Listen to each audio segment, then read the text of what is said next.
All right, my friends in Macon, we are live. It's the 21st of March, 2017, the first full day of spring. And my gosh, I went out for a walk with the dog right before I started the broadcast. It was over 80 degrees here in beautiful Roswell, Georgia. My goodness gracious. Imagine that. Anyhow, it's our second meeting of our black belt at Wesleyan College. And so let's get to the slides. I'm going to start the screen share. And come on down. I'm going to use the PowerPoint version of the slides. So this is Chapter 1, Section 3, Introduction to Statistics. So what is it that Disraeli said about statistics that, as reported by Twain?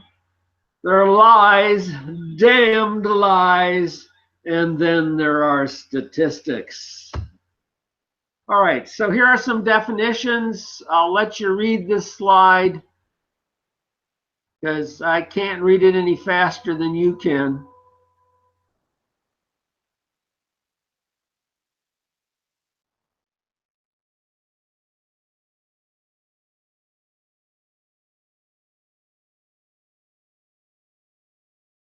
All right, so what we're interested in here is a scientific study. And what we're interested in developing is human knowledge. And we're going to base that knowledge on empirical data. Then on the formal side, we have statistical theory, which is a branch of applied math. And then within statistical theory, we have randomness and uncertainty modeled by probability theory. So we're going to be studying all of these things: science, human knowledge, empirical data, statistical theory, mathematics, and probability theory in order to understand statistics. Now, there are a number of kind of fields in statistics. Kind of the most basic and in many respects, in my mind, some of the more powerful statistics are descriptive statistics. In order to be meaningful, data must be presented and summarized so as to transmit the information they present. So data of themselves are just numbers. And what we're going to do is use descriptive statistics to translate those numbers into the information they represent. So here are some methods of summarizing data using descriptive statistics. The graphical and the histogram that we created in the green belt are some of the workhorse versions of the graphs. Then we have numerical methods, such as calculating means. If you have a data set and you want to boil that data set down into one number, take the mean, because that's the, especially if it's a normal distribution, that's the best estimate. Then we have measures of variation and measures of shape. We can use Excel applications, just native Excel, and then the Sigma Zone SPC Excel that you are in the process of procuring. So we're going to do that. Now, there's a little bit of advice over here. It is recommended that participants maintain a listing of which computer application is used when. This will come in handy come May when you take your exam, because if you have that list and the list is not only up to date and complete and customized to your needs, if you have it linked into the actual analyses, that can be really sweet. All right. Data collection, the first problem a black belt faces is how to obtain the data, that is, how to measure the data. It is important to obtain good representative data. And that's because the inferences that we're going to make are based on statistics obtained from the data. And as you've probably already heard, if you have garbage data, that's garbage in. And what are you going to get out? Garbage. So inferences can only be as good as your data. So let's talk a little bit about sampling methods. First sampling method is a bias sampling method. This is a sampling method that produces data which systematically differs from the sampled population. The second category is an unbiased sample. And an unbiased sampling method is one that is not biased. All right, so we have various biased sampling methods. For example, a convenience sample, the sample selected from elements of a population that are easily accessible. All right, if you remember the jaywalking segment on the Tonight Show, that was a convenience sample. Jay would just walk out on the street and take a convenience sample. Sampled selected from elements of a population that are easily accessible. A volunteer sample, and this is what we have when we run a survey on the web, that we open up the URL to the world. This is a sample collected from those elements of the population which choose to contribute the needed information on their own initiative. So those are biased. All right, so processes of data collection. We need to define the objectives of the survey of the experiment. For example, estimate the average life of an electronic component. Variable in the population of the interest. For example, length of time for anesthesia to wear off after surgery. Then defining the data collection and data measuring schemes. This includes sampling procedures, sample size, and the data measuring device, questionnaire, scale, ruler, so on and so forth. So if you remember back to the green belt, we did a simulated data collection exercise for our control chart. And we had to come up with the objectives, the variable, population of interest. We defined the data collection and data measuring schemes, and then we simulated it. And then determined the appropriate descriptive or inferential data analysis techniques. So there are some methods that we use to collect data. Experiments. This is where the investigator controls or modifies the environment and observes the effect on the variable under study. A survey. These data are obtained by sampling some of the population of interest. The investigator does not modify the environment. The difference between an experiment and a survey is that in the experiment, the environment is modified in order to see what the effects of those manipulations or those modifications of independent variables has on the measure or the response variable. In the survey, we aren't going to manipulate anything. We're just going to collect data.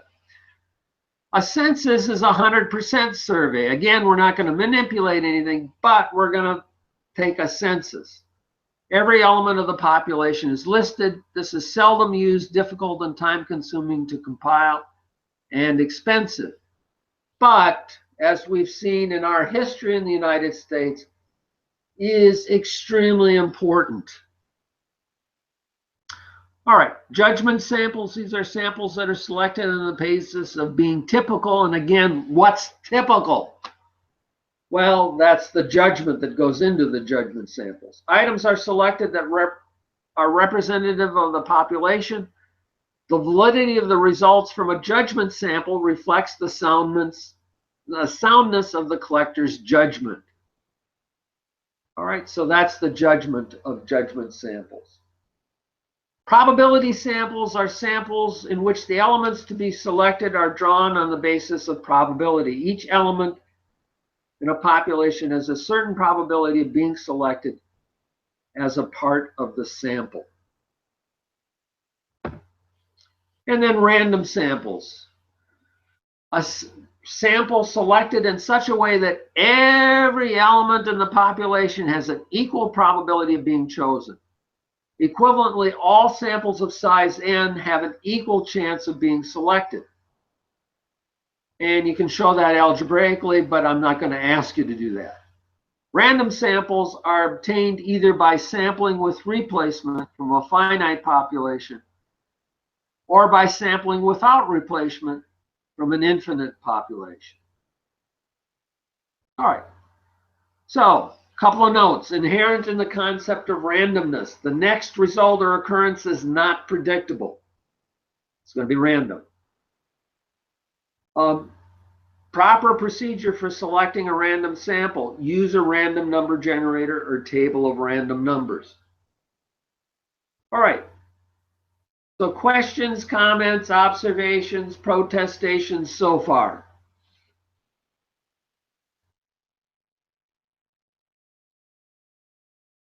All right, let's continue on. A systematic sample is a sample in which every kth element of the sampling frame is selected, starting from the first element, which is randomly selected from the first k elements. So that a systematic tech is easy to execute, has some inherent dangers when the sampling frame is repetitive or cyclical in nature. In these situations, the result may not approximate a simple random sample. Do you ever wonder why you're constantly being drawn for jury duty? And it's often because they use a systematic sample, and if your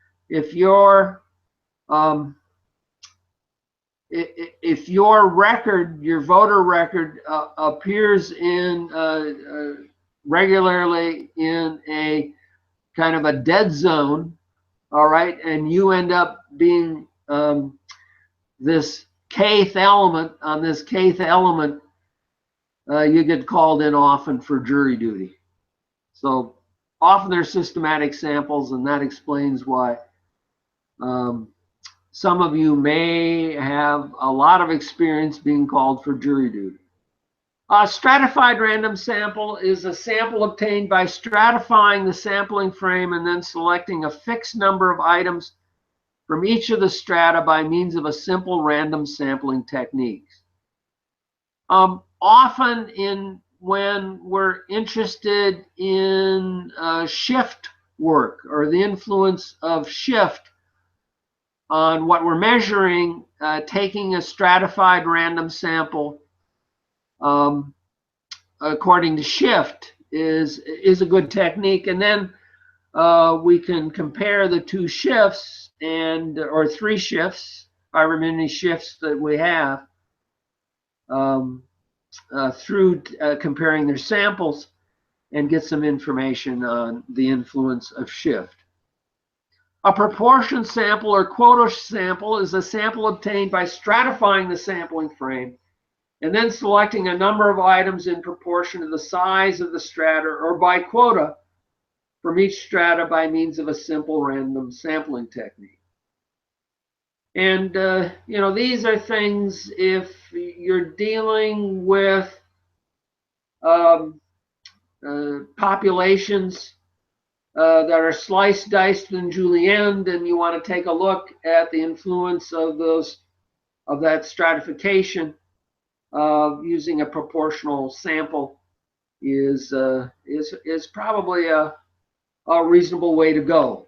And then a cluster sample is a sample obtained by stratifying the sampling frame and then selecting some or all of the items from some of, but not all, of the strata. So that's known as a cluster sample. I've never done a cluster sample, although I think I've done all of the others. All right, So that's sampling in what, 7 to 10 minutes? Questions, comments, observations? It would be good to have a real world example of each of these types, you know.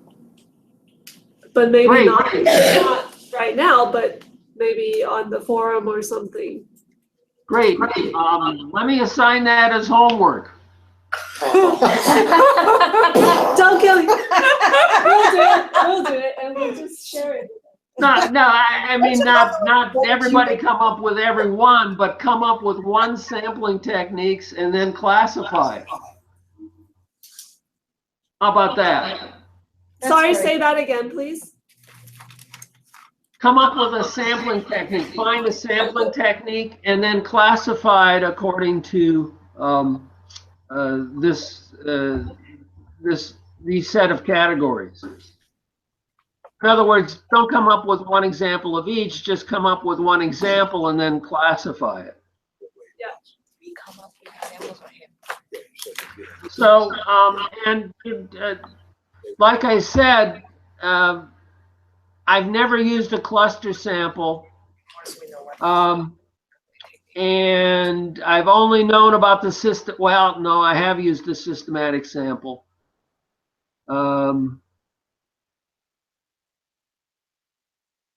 And I've never done a census. So there are two, well, that isn't a sample, but it's a method. So I think it's just informative to find one way of sampling and then classify it. I think it's more informative because you get to do it. Would an example of a census survey be something like a root cause analysis where you take each time something untoward or out of, you know, typical range happens and you look at 100% of those outliers to determine what the cause of it is? Is that a 100% survey, or is that just what is it when you look at outliers? That's a judgment sample.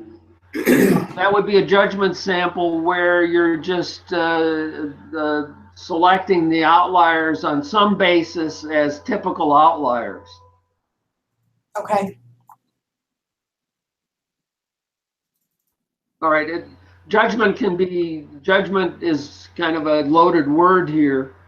Because it indicates that, but it's basically you're going to set up a set of criteria, and those criteria are going to be used for selecting those that end up in the sample. I would say we should keep census as census. Of course, some healthcare facilities do a periodic census where they walk around and they find everybody in the healthcare facility at that particular day or time or whatever, and count them and put them into various categories. So I just have not used a census technique in my career, but I think they're fairly often used, especially in healthcare. We have an NDNQI survey that they pick a day and they go out and they literally look at every single patient to find out if they've got a skin breakdown. But they only do it in other words, but it's only done on this one day that they pick, and they do the whole house. Correct. So that's the skin condition census. Yes. Absolutely. So that's a great example of that. All right, and as I go forward, when I see examples of each of these samples, I will add it to the assignment. I think I'm going to put that assignment out on the discussion thread so everyone can get the benefit of it. All right. Good idea. Thank you. A histogram, as you know, is a way of summarizing data that are measured on an interval scale. It can either be discrete or continuous. It's often used in exploratory data analysis to illustrate the major features of the distribution of the data in a convenient form. And we used it in the green belt to make sure that our variability was normally distributed by taking a look at the bell-shaped curve. So what you do to create it is you cut or divide up the total range of the variable that you're going to be charting on the histogram of possible values into a data set into classes or groups called bins. For each group or bin, a rectangle is constructed with a base length equal to the range of values in that specified bin or group, and an area proportional to the number of observations falling into that group. This means that the rectangles might be drawn of non-uniform height. And indeed, that's what you're looking for in a normal distribution, because you want that bell shape. All right, so histograms give us an indication of the central location or balance point. That's the mean. And we can compare this with what the customer wants. If the customer wants the dialysis treatment to last 57 minutes, all right, then we can chart the amount of time that the dialysis treatment takes. And get a distribution of that and compare the central location or balance point with what the customer wants. We can also get an indication of dispersion or spread or variability and compare it with the customer upper and lower performance requirements. And then as we use the histogram in the green belt, we can also get an indication of shape and compare our histogram with the expected shape of the measure of the variable. So here's a pretty typical histogram. This could be the number of hours that it takes to write a report, or the number of hours that it takes to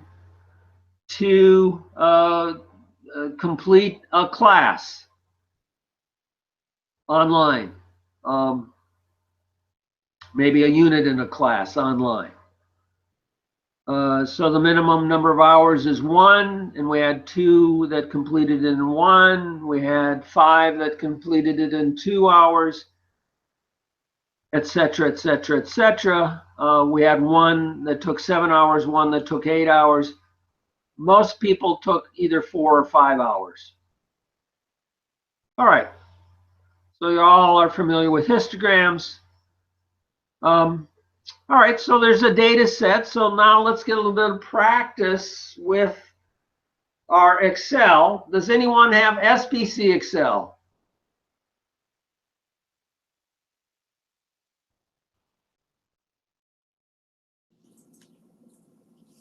I don't think, not yet. Okay, great. So then we won't look at this slide. We won't do this in SPC Excel. Let's just do it in regular old Excel. Regular old Excel has a histogram, a function in the data analysis tool. So everyone, ladies and gentlemen, please go to your data sets from your IISE folder. And I just I don't did.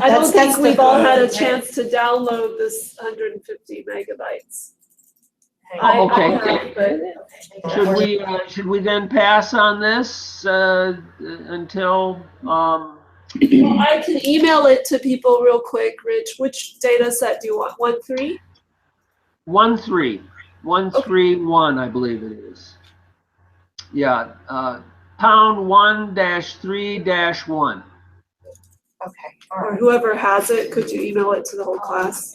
If I had a distribution list, yeah, but I don't know that I do. We did. Did you email me with the distribution list? I'll use that if you did. Yes. Uh-oh, wrong email. Hang on. Let me check. But I think I can do it. Oh yeah, Rich, would you do it? Sure. Hold on 1 second. Also, does everybody know how to add the data analysis back to your Excel? Because it's an add-on. If you have never added it, it's not there. So how to do it? It's real quick to do. They don't have, a lot of people don't have the data analysis. Yeah, if you could take them through that, then I'll spend a few minutes while you're doing that, getting the file to everyone. How about that? Let's lean this up. Every time we need to do adding. No, well, it's just the add-on, you just have to add it once. So you go to the file, pull down, go to options. Okay. The next, depending on which version, over to the left, the second one from the bottom says add-ins. Yep. And then click on that, and then down at the bottom, ignore all the stuff up at the top. Down at the bottom, just make sure it says Excel add-ins, and then click go. think I It's an extra. And then You want all of the, you Won't be want on the Macintosh. all four? It's under insert. And then analysis toolpack and analysis toolpack VBA. Check mark those. Okay. And then click OK. And it'll do its little thing. And then when you go under the data tab to the far right, you'll see data analysis. Do the VBA Oh, yeah. one you said? Yeah, the analysis toolpack and the analysis toolpack VBA. Oh, both you're so smart. So how should we do this to Mac then? I don't know You on have the to Mac. buy. They always think the teacher's It's, a smart. lot of these were Windows basic programs there back in the day that Windows bought out. And so they never bought the ones, they never got them for it. Well, we'll have to install.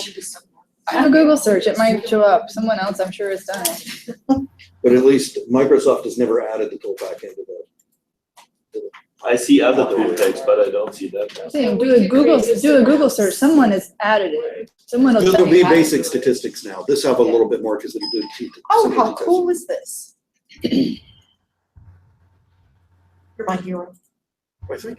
Start Excel on the Mac, click tools, and hit click it. Where are we I'm gonna take advantage of this time to teach. Okay, so go to, did you get those? Tools, add-ins, yes, that's what I did. Data analysis toolpack or solver. I don't see that on those. Let's see if there's a Macintosh doesn't have these. I'm just reading the directions off the website. Oh, okay. But I'm clicking exactly there and I don't see it. What I do, this one says I can't find it. And now just go to data. And then. Go to Excel stat. Down on the page. Okay. So that's a different Excel stuff. Yeah, the web page is Go back to the I file. did it, but it didn't matter. excelstat.com/. Yeah, I saw that too. All of the cells. That's a free trial of There 30 should be days. one that says. Okay, so that's not gonna work for you. Okay. Well, we'll just have to It's get. one past this. Maybe. Yeah, the Walmart. That should be an analysis. We'll just look on with somebody till we figure it out. Because here's that, the last thing on your screen, and then I have mine. Click on the first one. Yeah, okay. And I then installed it it at home. And then it will lock will pop up and you click the first two, yeah. Should be a way to do The it. manage. Your screen is kind of good. Okay, how's it going there? Okay. And what, does it pull up a tab? Like mine- It should be clear, the, Tab. clear at the end. Once you hit the go, or tell it to load the toolpack and toolpack VBA, when you go up to the data tab at the top of the Data screen, tab. it should be clear over at the right-hand side. There's one that says data analysis. Mine just has an add-ins. Okay. At the top at work. So I didn't see it. I did. Mine's just, it's on that home screen. Yeah, there's a Stat Plus for Mac. Get it for free to try out. And probably for Mike, it's much better. The BBA one or just the? Both of them. No, sorry, go down there. Up here, I don't know why they put that, but just go to add-ins, so then click go. Yeah, history. And then now, check mark the top two. Analyze the tool Yeah, file. okay. Yeah, I don't see them. I just saw the Now last So, we're one. under the data tab. You have to do something. We'll just have to either But if installed Windows, we need to buy also the Office package for Windows again. When we have it on Mac, the Mac knows that. Wesleyan has a license. Yeah, we have the license. You have license we can use? Oh, that's good. Yeah, Okay. No, Jan, I Jan think, sent me one, I have one. So we can get one. yeah. That would Well, be we good, sent because that, it's no problem to install a virtual machine on it and install Windows for every site. Okay, I got an email from Rich. Open it, well, let's try and open it, see what happens. That's, it's pretty old, it's old as Eric, so my old. So everybody like, when they're trying to get in. Sounds like progress on there. House.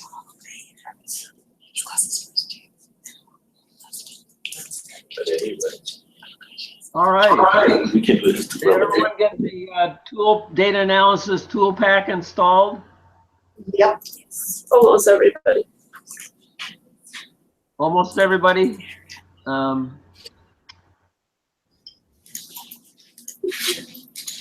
Well, if you don't have it installed, could you look over someone's shoulder? So that's very. I think kind of all the issues that make that. Yeah, I got it. And maybe if we could get whoever didn't get it installed, a little bit of IT help, that would be grand. Because it does need to get installed. I got it.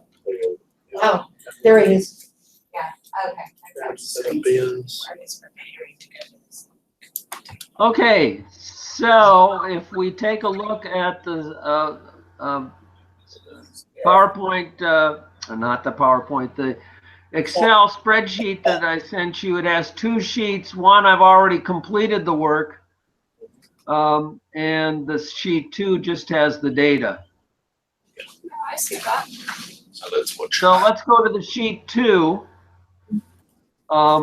And I, have the sheet 1 there for you, and we can, if we need to, we can go back to that and kind of reverse engineer it.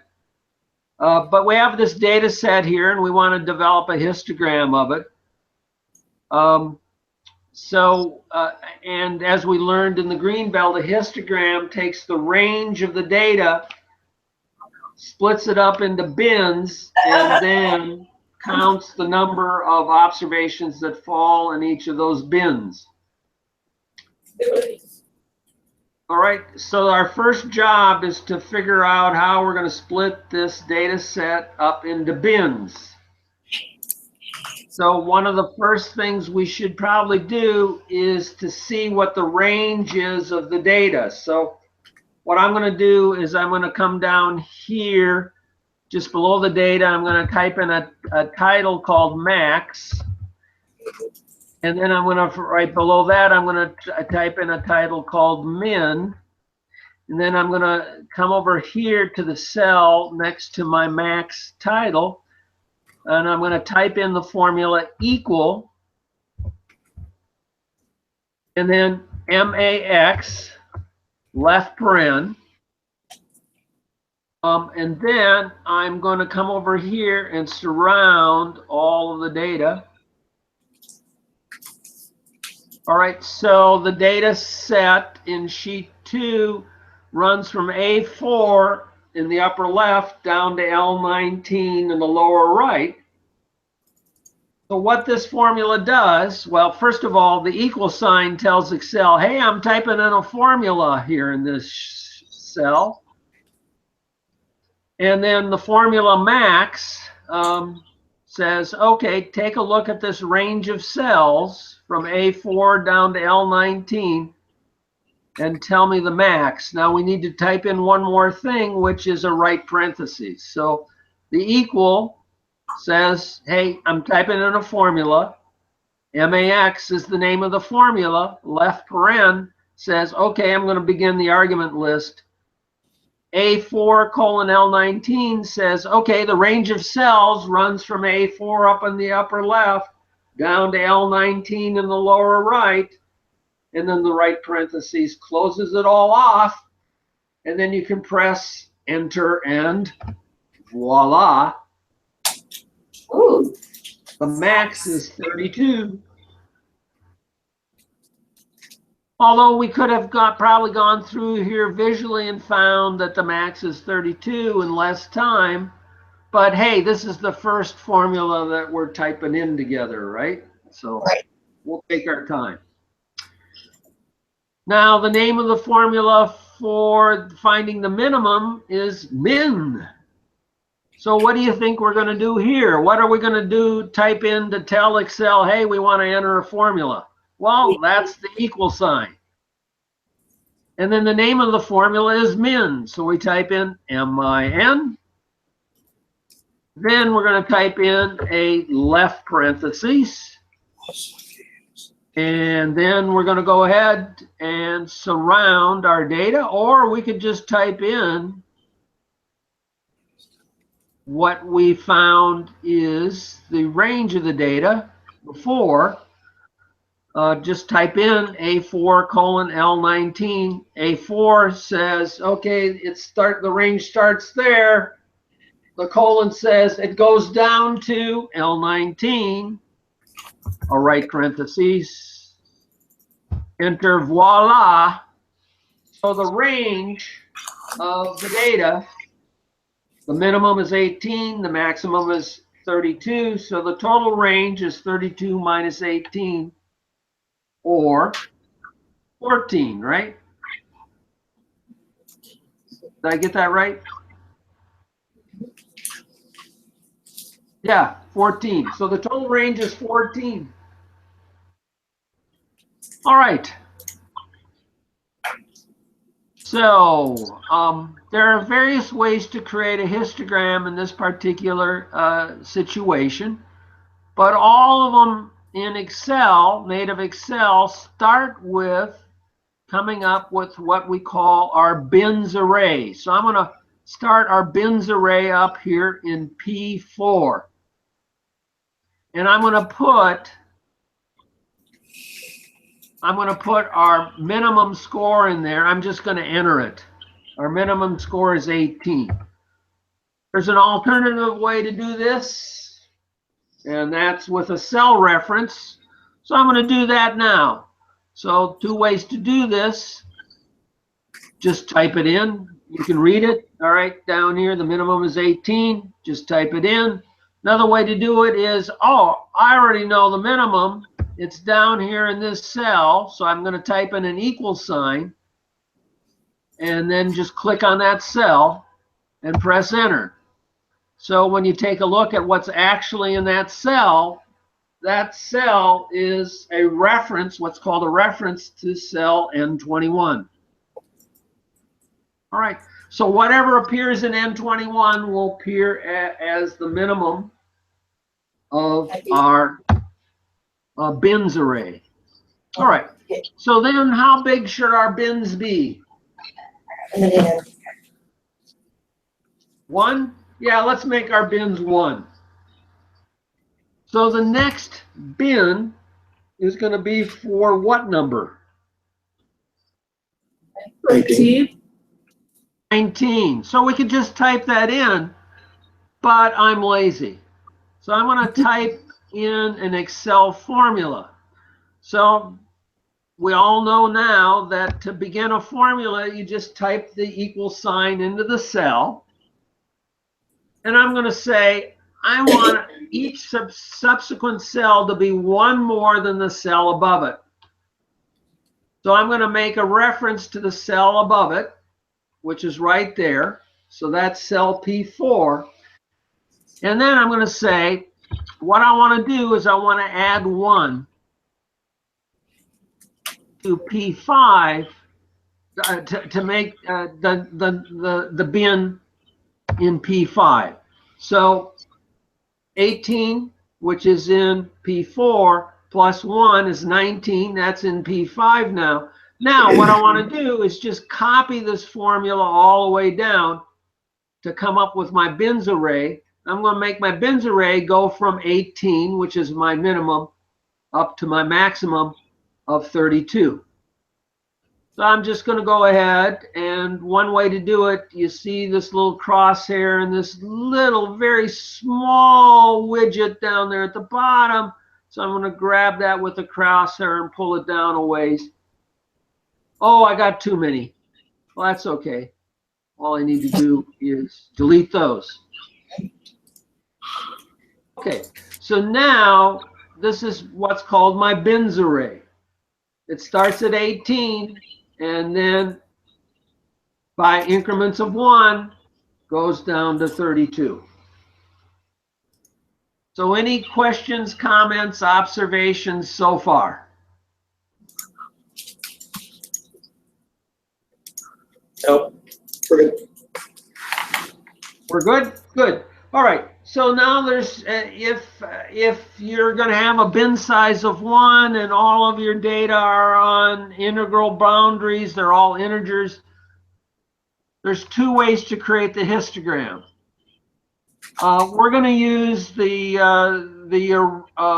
histogram way, the histogram data analysis way, but you could just simply use the COUNTIF formula and do that if you're familiar with the COUNTIF formula. But we aren't going to do that tonight. We're going to use the histogram formula because that's what's in the slides. So let's go ahead and go over to our tab. This may be a little bit different on your version of Excel, but I've just clicked on the data tab on my version of Excel. And if you've been successful in adding in the data analysis, then the data analysis, at least on this version of Excel, is over here at the right as a button to click on. So does everyone have that? All right, so I'm going to click on the data analysis, and it brings up this dialog box, and woo-wee! Look at this toolkit. They have everything from ANOVA down to the z-test from A to Z, and a bunch of letters in between. All right, so we're going to use the histogram data analysis tool. So select the histogram data analysis tool. Yeah. Sorry, I couldn't change it. Okay, so we selected histogram. I don't have it. Do we need to slow down? Everybody tell them to select. Well, Everybody good? I'll watch. Okay, I'm just where he is. I think we're good. Good. All right. Now, does yours come up already populated? No. No. No. Okay, good. So I'm going to depopulate mine and show you what to do.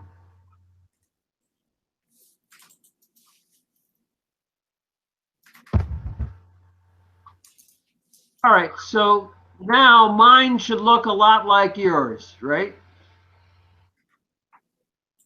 No input range, no bin range. It's on a new worksheet ply for the output options. Okay, great. So let's do our input range. What it's asking for there is where's the data, where's the sample, where's the data set that you're going to use here. So we're going to click in there. If you click in there, or you can click over here in the widget, either place, and then you're going to surround the data that you want to include in the histogram. So what I have in my input range now is $A, $4, colon, $L, $19. All right. Can we move forward? Did everyone get that? All right. So then the next thing that it's asking for is the bin range. So I just moved it over here so I could get it out of the way of my bins. And I'm going to click in there in the bin range. So now it knows that I'm entering in a bin range. And then I'm going to surround the bins from 18 down to 32, that vector of those cells. I don't have labels, so I'm going to leave that alone. Output options now. Get ready for some Microsoft moments. 22768. So I think you're about to. follow me. hand. Don't go ahead. Don't work ahead. Follow me. First thing to do is to click in the output range. Okay. Okay, note what it did. Note what Microsoft did on your dialog box. It immediately moved the cursor up to the input range that you just set. You don't want to change that. So move your cursor over here to this little input range box that's next here and click. Okay. All right.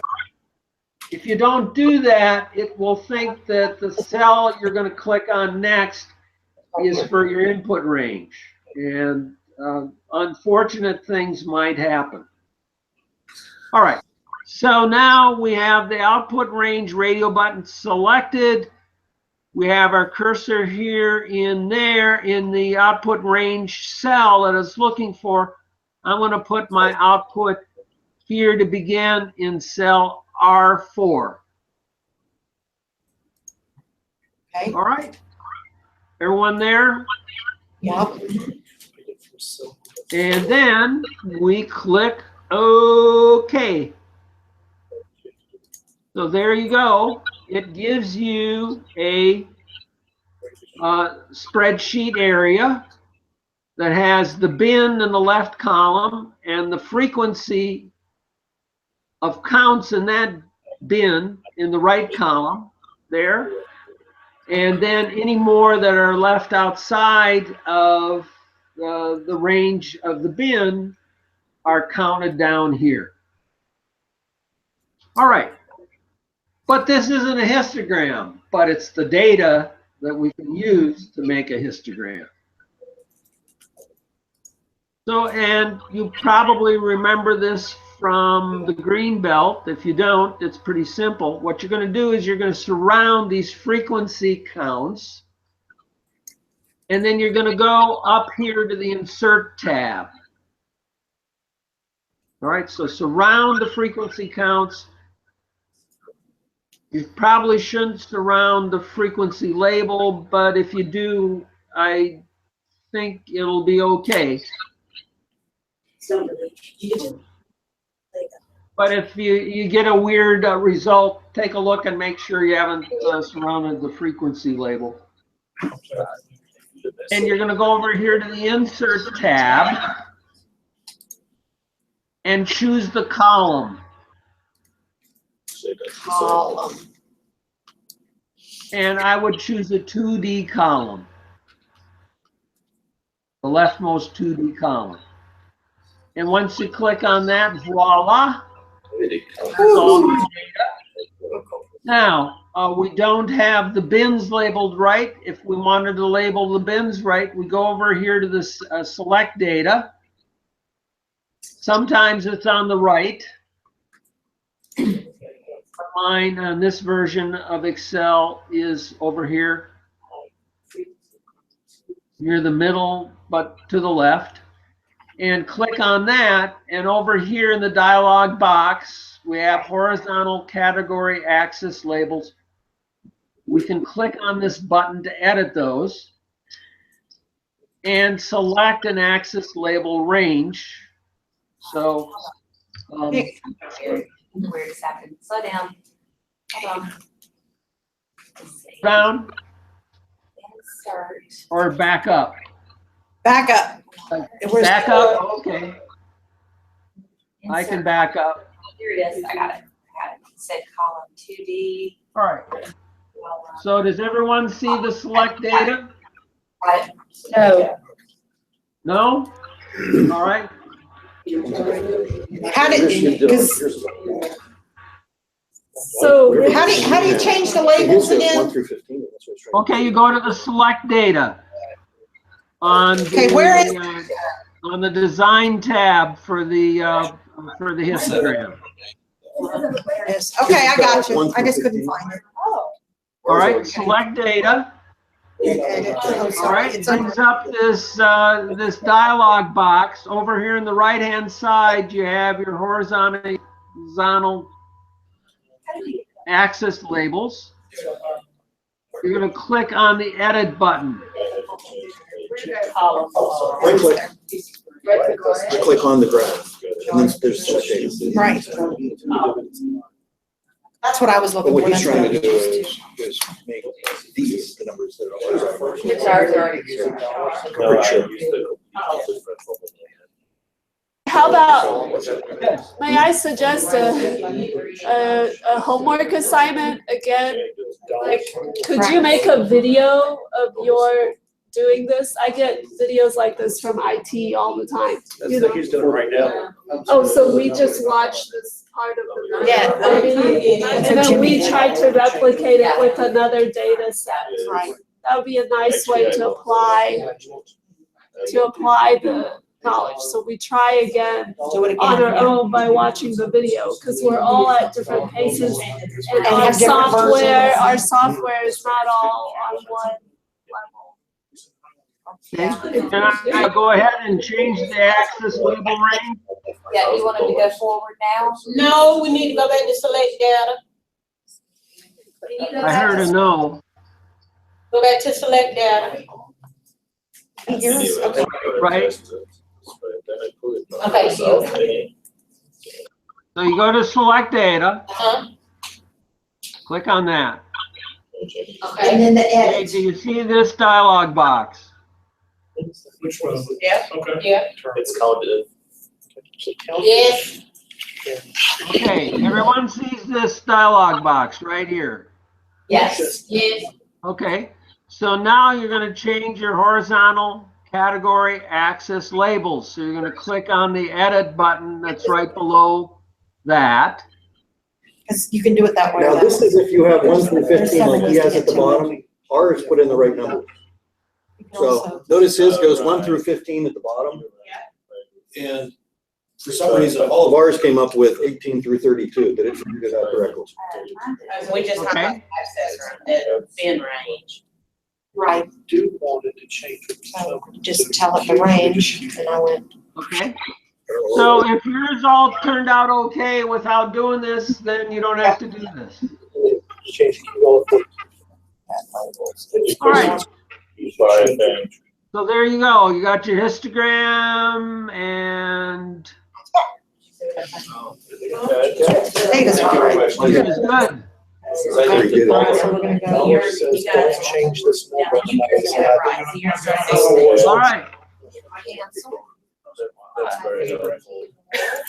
So if you want practice, just make up some data sets and practice on them. Maybe I can send you some spreadsheets with some control chart data, and you can make up histograms from that control chart. Yeah, that would be nice if we got one set of data that is not this set, but just a different set of data, and then we try to replicate that. Right. So it'll be a review. You can make up a histogram for a control chart data set. Right. I'll do that. Thanks. Alrighty. I'll be right back.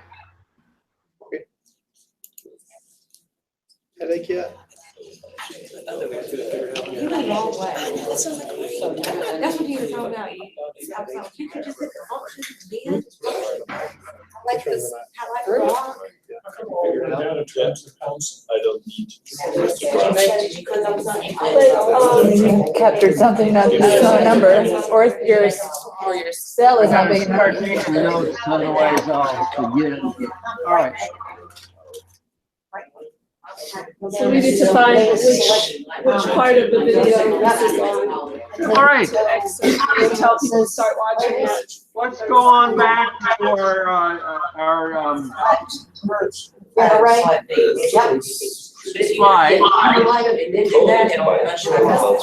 Say okay? And say okay again? Go back to our slides, and if I can show you a facility where you can do click histogram, then click on telling the SPC Excel, for example, where the data are, and then another click and the histogram is created, would you be interested? Yeah. Yes, well, that's the value of SPC Excel, is that instead of going through this half-hour exercise or however long it took us, that's how easy it is. All right. All right, so let's move on a little bit more to descriptive statistics. Measures of central tendency show the locations of the data. Measures of dispersion indicate how widely distributed the data are. A measure of dispersion that we used in the green belt, and we're going to use here, is sigma, or variability. And then measures of shape indicate how well the data fits the standard normal curve and how skewed the data is. So we have two measures of shape. Kurtosis tells us how it fits the standard normal curve, and skew tells us how skewed the data is.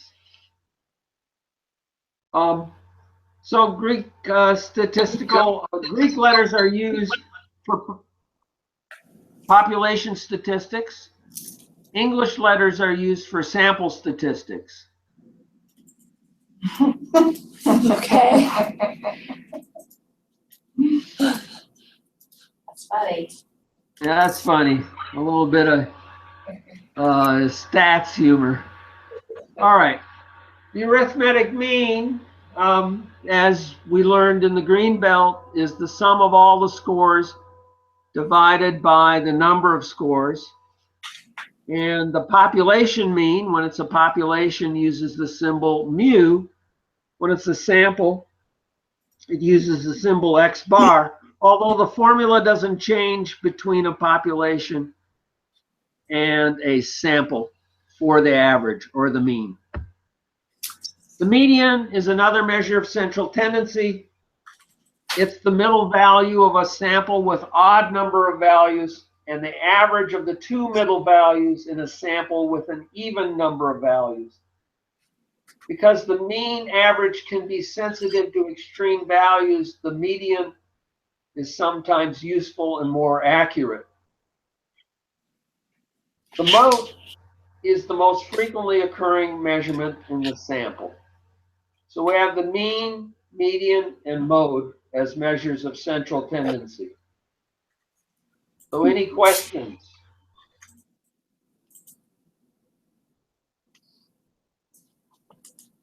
So we have Excel functions for average, median, mode.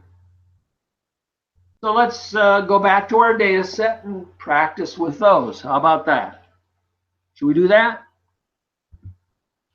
Yes, let's do that. I want to do that. All right, so let's come back here. And I'm going to put my mean here and my median here and my mode right here. So I'm going to type in those symbols. Now, the formula name for the mean is the average. So I'm going to come here to the cell right next to my label for mean, and I'm going to type an equal, and then the word average, a left paren, and again, it's the same range. So I could either surround it with my mouse, or if you're good at typing and remembering the extreme values that define that region of A4 and L19, you can type in A4 colon L19. So that's going to be my mean. So my mean is 25.005 roughly. Median has its own Excel function. So type in equal median left paren. And then I'm going to surround them, but you can type in the cell range. As you can see, I'm not exactly the fastest person to get it from A4 to L19. Then a right paren, press enter. So my median is 25. My mean and my median are about the same. And what's the mode? Well, we could just look it up. Over here, it's the most frequently occurring, or we could type in equal mode left paren. I'm going to surround my data set, type in a right paren, and press enter, and the mode is 23. So let's check that out up here. Yes, indeed, 23 has the highest frequency count, highest bar here on the histogram. All right, so there are our three measures of central tendency. Mean is 25, median is 25, mode is 23 in this particular sample. So questions, comments, observations, protestations.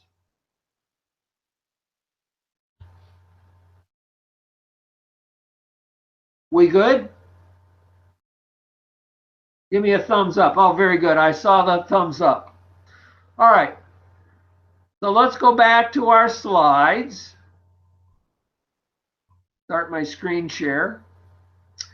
Go back to our slides.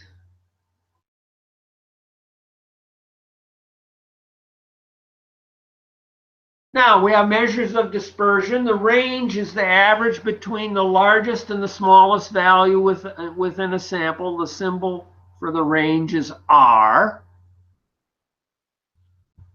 And then the standard deviation is a mathematically derived statistic that shows the average variability or dispersion of the individual sample values about the sample mean.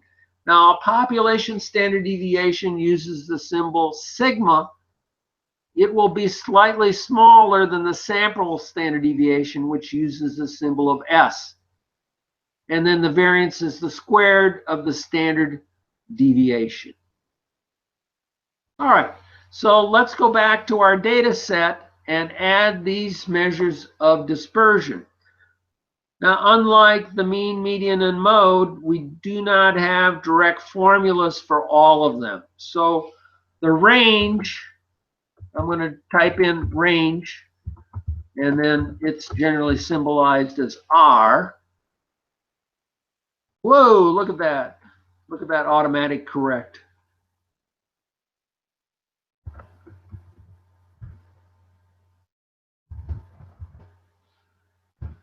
The range doesn't have a formula for it, but it's easily calculated. So what's our formula for the range? Well, it's the maximum minus the minimum.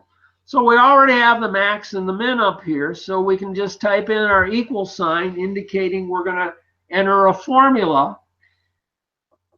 And so it's the maximum. So we're going to come up here to the cell where we have our maximum, which on my spreadsheet is N20.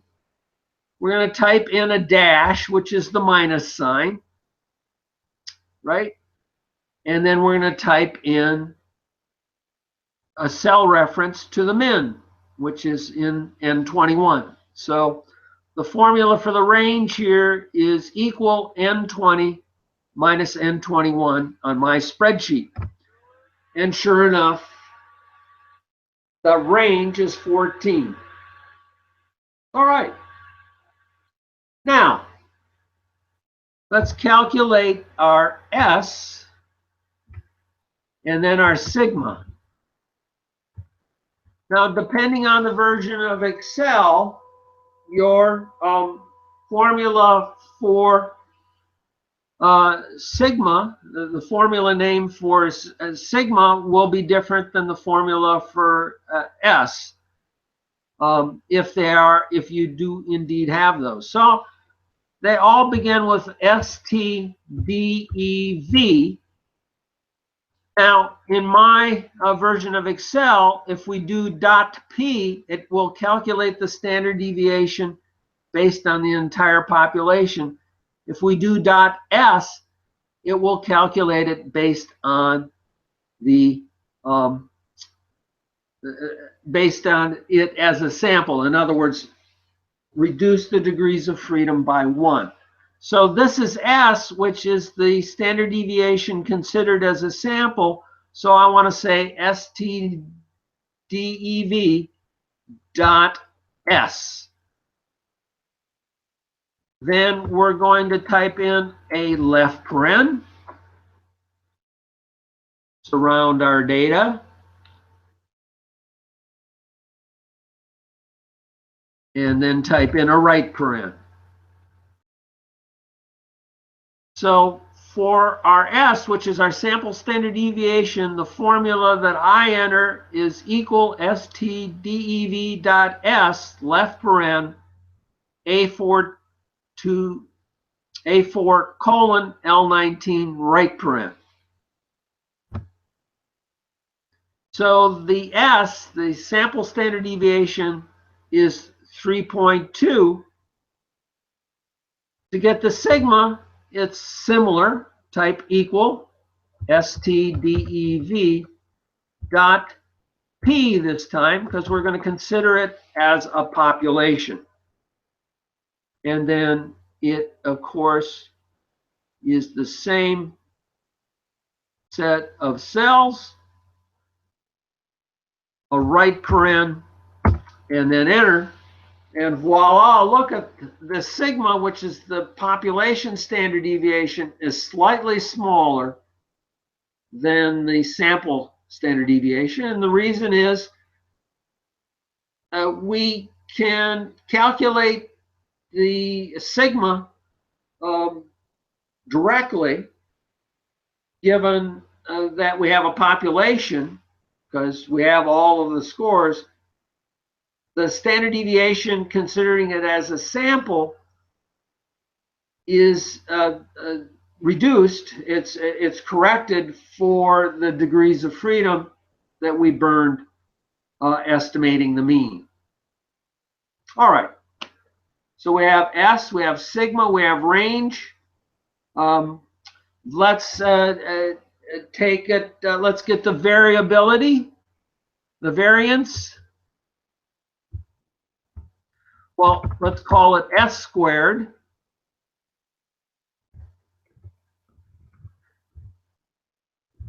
And sigma squared.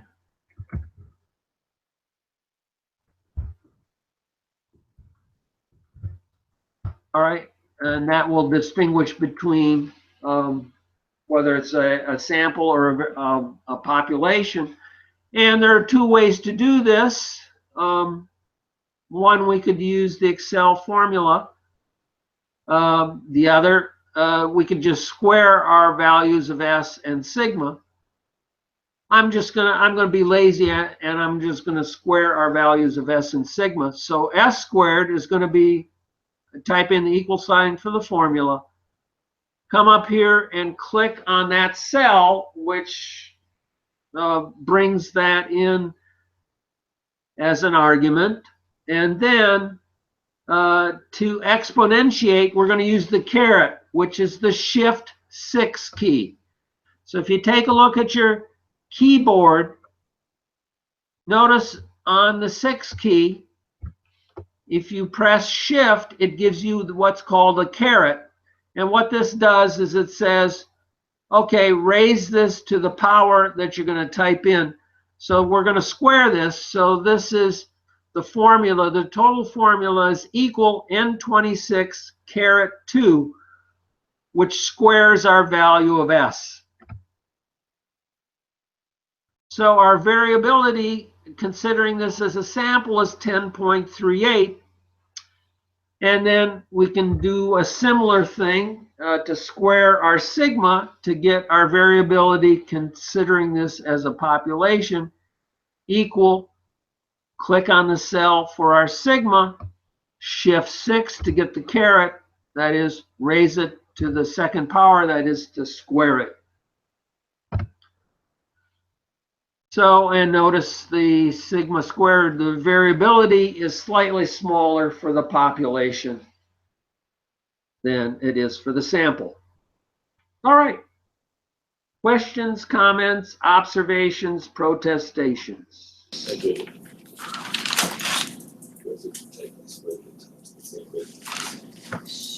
Yeah, of course. Okay. We good? Ways to do everything. You're not the same. You're not the same, no. Now, how many of you use Excel in your daily activity? Yes. All right, good. Not for its intended purpose, but. Not like this. Yeah, not like this. Yeah. Grocery list. No, I use it mostly as a, it's like a notebook of stuff. you know. Data gathering.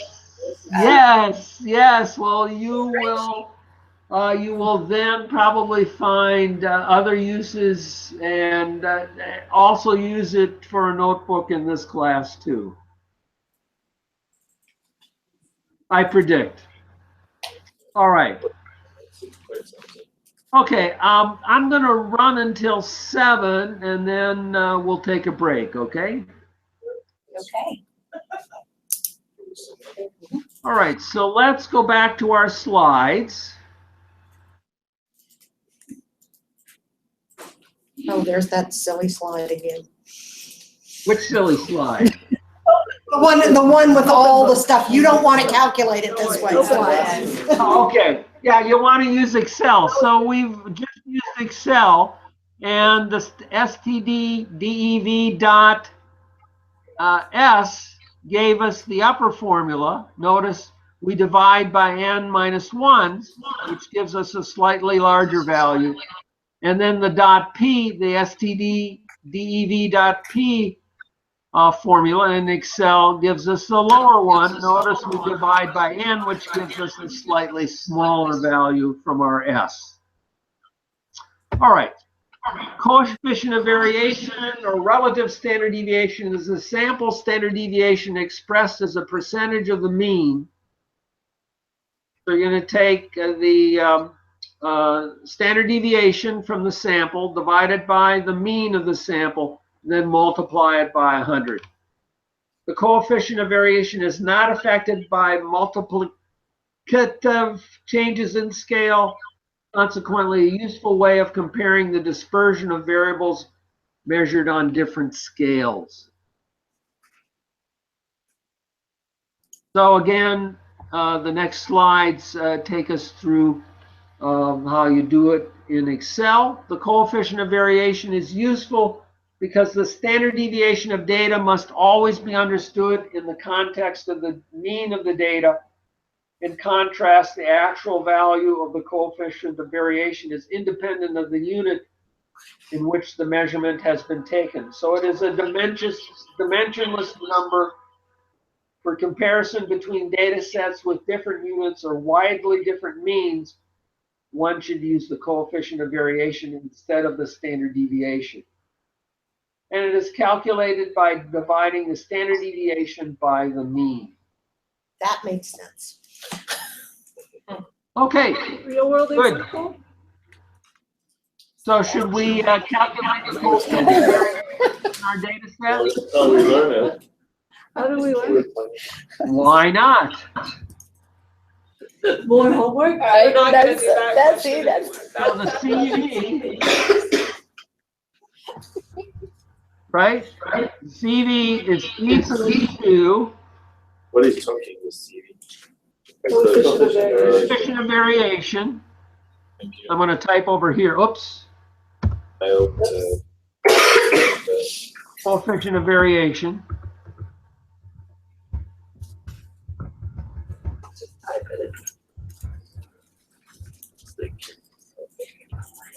So it's going to be equal to our variation, right? So we're going to use our S, or are we going to use our sigma? What did they use? They used S, right? So it's equal to S divided by our mean. Then they multiplied that by 100. And we can cheat. How can we cheat? Well, we can reformat this cell as a percentage. Ah, So I right-clicked on the cell. I selected Format Cells right, and then selected percentage. right. Can you do that one more time? Yeah, from the beginning. Sure, absolutely. So the actual cell has in here the formula N26, which is my S, divided by N22, which is my mean, right? All right, so that's how I get 0.1289 something, right? Now, you just, to change it to a percentage, you just go up to the cell, you right-click on it. It brings up this little menu. And down here near the bottom is Format Cells. Everyone see that? Yes. All right, everyone got that? So you click on that Format Cells, and you got your list of formats, and you just pick the percentage, and you can select a number of decimal places after the whole number of percentage. All right, everyone see that? Yes. Very good. Let's go on back to our slides and talk about skewness, which is a measure of the symmetry, or more precisely, the lack of symmetry.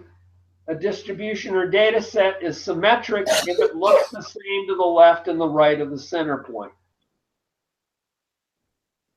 So if you take a look at your histogram, I'm not going to take a look at my histogram because you can take a look at your histogram because you've already created them.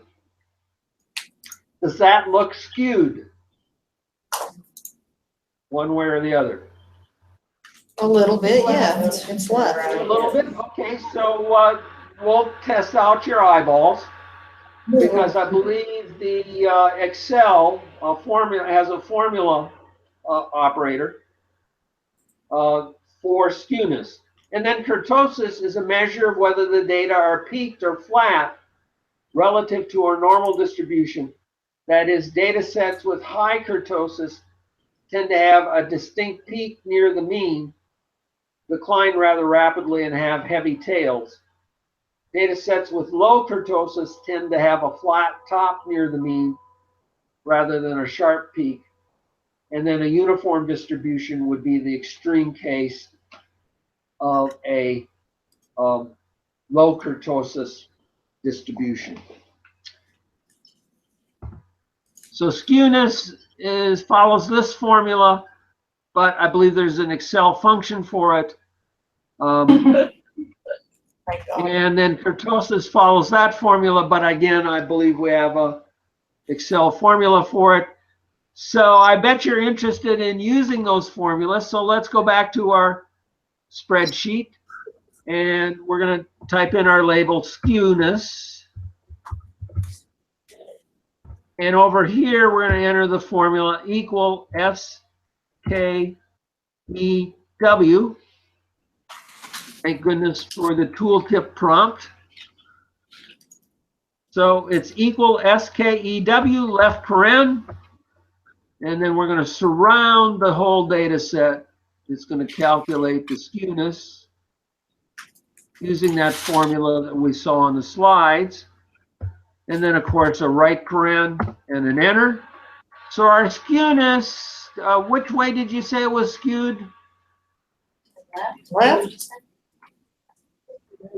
That says to the right. To the right?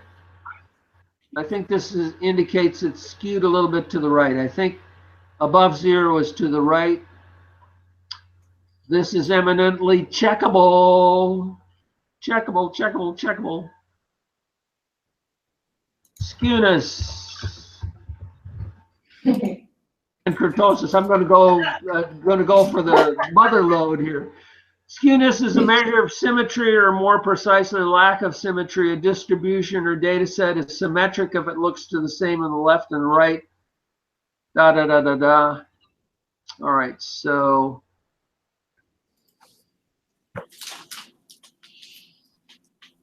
skewness value can be positive or negative or even undefined. If skewness is 0, the data are perfectly symmetrical. I was looking at the height. I was too. We But don't that look at the kills low it. stuff, yeah. That 18 and 19 killed I would agree with Excel. I'm gonna, That's probably a good stance. because it's not a whole ton of it either. yeah. It's So only like it's, 7/100ths. I believe it's skewed to the right here in this particular case. Slightly. So do we know that? Because Excel said so. Because it's above 0. If it's positive, then it's skewed to the right. If it's negative, it's negative. I was gonna say, you're right, because you've got 18 and 19 in there, you're not looking at that. Well, mine looks like this. Oh, Mine is in the Negative red, skew, but the left tail is longer. Positive skew, the right tail is longer. So this is slightly skewed to the right. See, this is the middle, right here.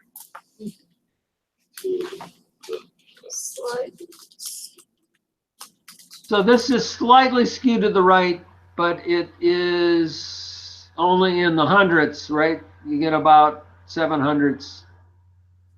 So it isn't skewed very much to the right. It's pretty symmetrical. All right, the next one is kurtosis. I like that. And I bet some of you have already taken a look at the kurtosis. And that's just KURT.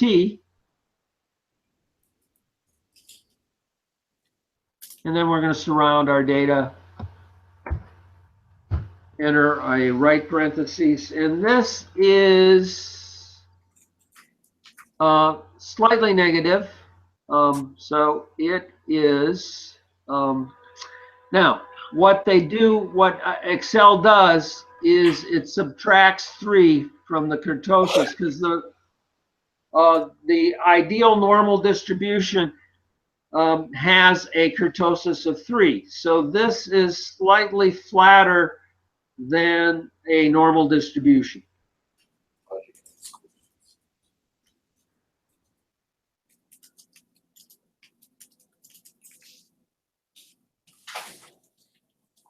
Okay. Questions, comments, observations, protestations? Well, Woo!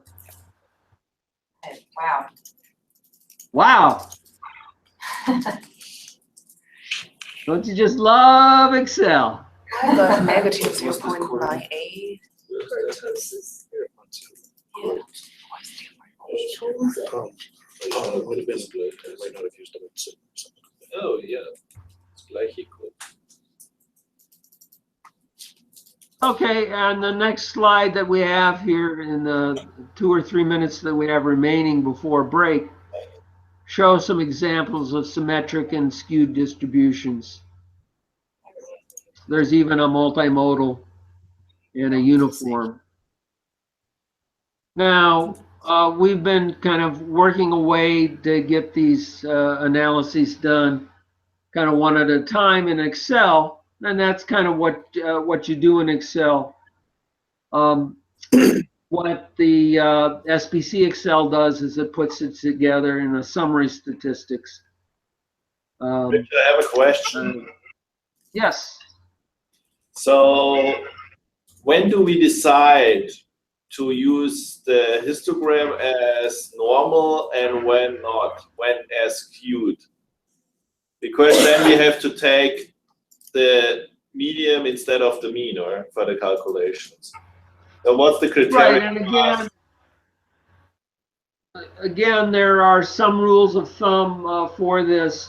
Again, it's a matter of policy, how to proceed. One of the advantages of using the SPC Excel histogram as opposed to doing it kind of manually in Excel is that there is a KS test of hypothesis whether this distribution can be considered normal.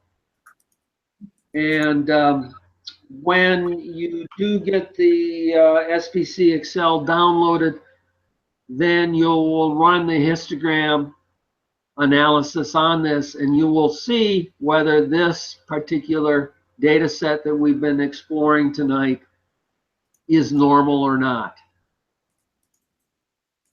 Okay, so there is a test of hypothesis that can help with that question. Of course, it can be non-normal because of either kurtosis or skewness. And then, of course, if you take the kurtosis measure and the skewness measure, and one is way out of whack with respect to our normal distribution, then of course you can decide, well, it's either not normal because it's too flat or too peaked, or it's not normal because it's skewed. And if it's not normal because it's skewed, then you could use the median as the measure. All right, I hope that helps. All right, so it's break time. How long do you want? 15 minutes?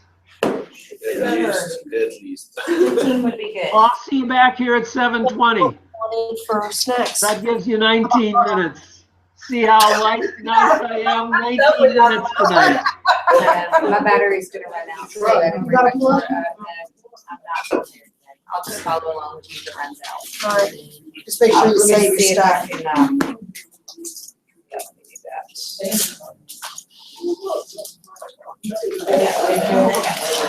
yeah, let me do that. NBA course, all of them. We We go to lunch and come back. econometrics, we don't use skewness or kurtosis. You can walk around with that thing. You can walk around with that thing. Yeah, I took it with me. Are there any free tables? Yeah, They're really robust. never got it, yeah. Have skewed data, flat data. They still make. We'll talk again. Yeah, econometrics, I think it's interesting. The last time we He offered wants us was to 3 put years ago. these software things that we're getting for us on This our year, computers and our One offices. dropped. And then just remote it to our computer whenever we just don't And have become better very access to it. Chinese students I dominant. don't have 10 on my main 300 computer, I've level. only got 7. But 3 years ago, it's not like that. Yeah, Well, it's and I very don't feel like diverse, like messing with 28 it. I'm just- students taking this This is, class. I'm gonna put it Some on here. are very good, some didn't get any clue. This is this is a, what? it's a certain, Trying to this is figure out- my computer. And what kind? This is what I was It's talking a about, Microsoft statistic. book. That's Statistic I have. This is you're what I- writing on it. Right. CQ chart. This is what I sent Oh. Emily to UGA, And and then it I has wanted Six one so Sigma bad I tab, went so you back. have analysis for define, measure, I mean, that thing analyze, is improve, old. and control. Oh, do I I have love that? It's, You no, would it's a never have, I mean, statistic. I've had this thing It's for the a one year that and a I half, use and to I do my am- data you could analysis be in the love lab, with it quick, but I and never noticed this Wow. in it before. Yeah, It's I was like- watching everything. this and I was It's, like, wow. So this is not Excel. I don't No, even no, have a no, pen. this is Oh, a I separate have one, this it's by to be- Dell. Oh, amazing. okay, So okay. you But see I like haven't over on figured the, out, over here on because the, it's like I'm- super high powered. I'm just Yeah. And taking so I know notes. how to But take you can notes write because it's on what it, I I mean, use that's for just. Maybe we Like can if I wanted to say collaborate on something about this, I just something click on I that, need to click it where I want to, and then Get just the type online in, manual So and figure out exactly how to do isn't this stuff. this Yeah. cool? And It just won't, put it well, in and Excel. there, we'll do you know, everything there's a we little just did note on that Right. page and it'll screen pop us all up. that stuff. Yeah. If you put it all That as is one so single neat. line, Uh-huh. it'll do If you don't like everything it, we you just just did. It delete won't do it if you do it as columns like that. It'll So, and then when you calculate each save one it, of the it saves columns all your like stuff in it, so all your, You see, I can't didn't do get it anything, done. your highlights, Get it to your ignore notes, the column. everything that you put is saved in that. That's So under neat. that data analysis So tab. what is that? See, yeah, my, Did y'all talk about homework? EMBA He quantitative talked methods, about we downloads. use Excel. We've been using I Excel. did not give myself enough time. I was like, oh my gosh, there's like, Did you run and throw the food at him and run back out? I literally ran, I was like, here, I gotta go.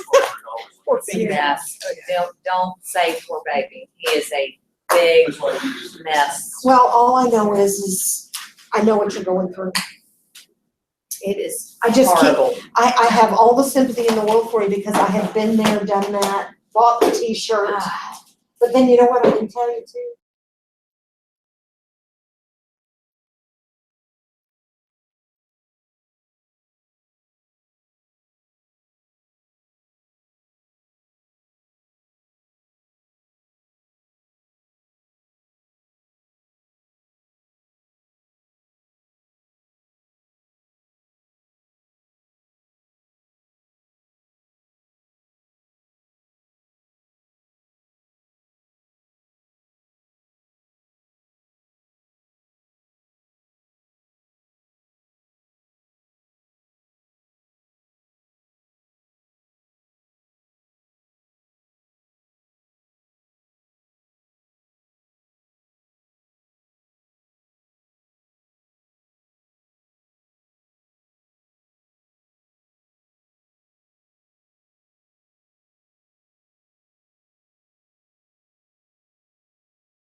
sent you a picture, Rich, on email.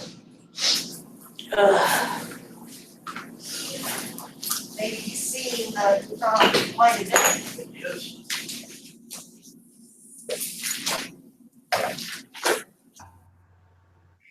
Are you Hey. muted? Oh, there you go. Hey, there I am. When I mute my microphone, of course, I don't come back.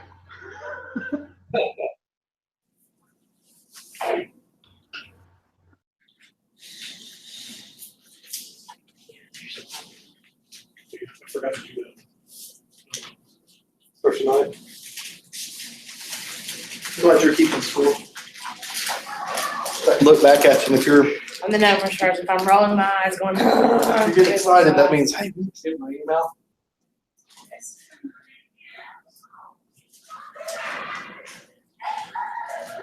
More change in places.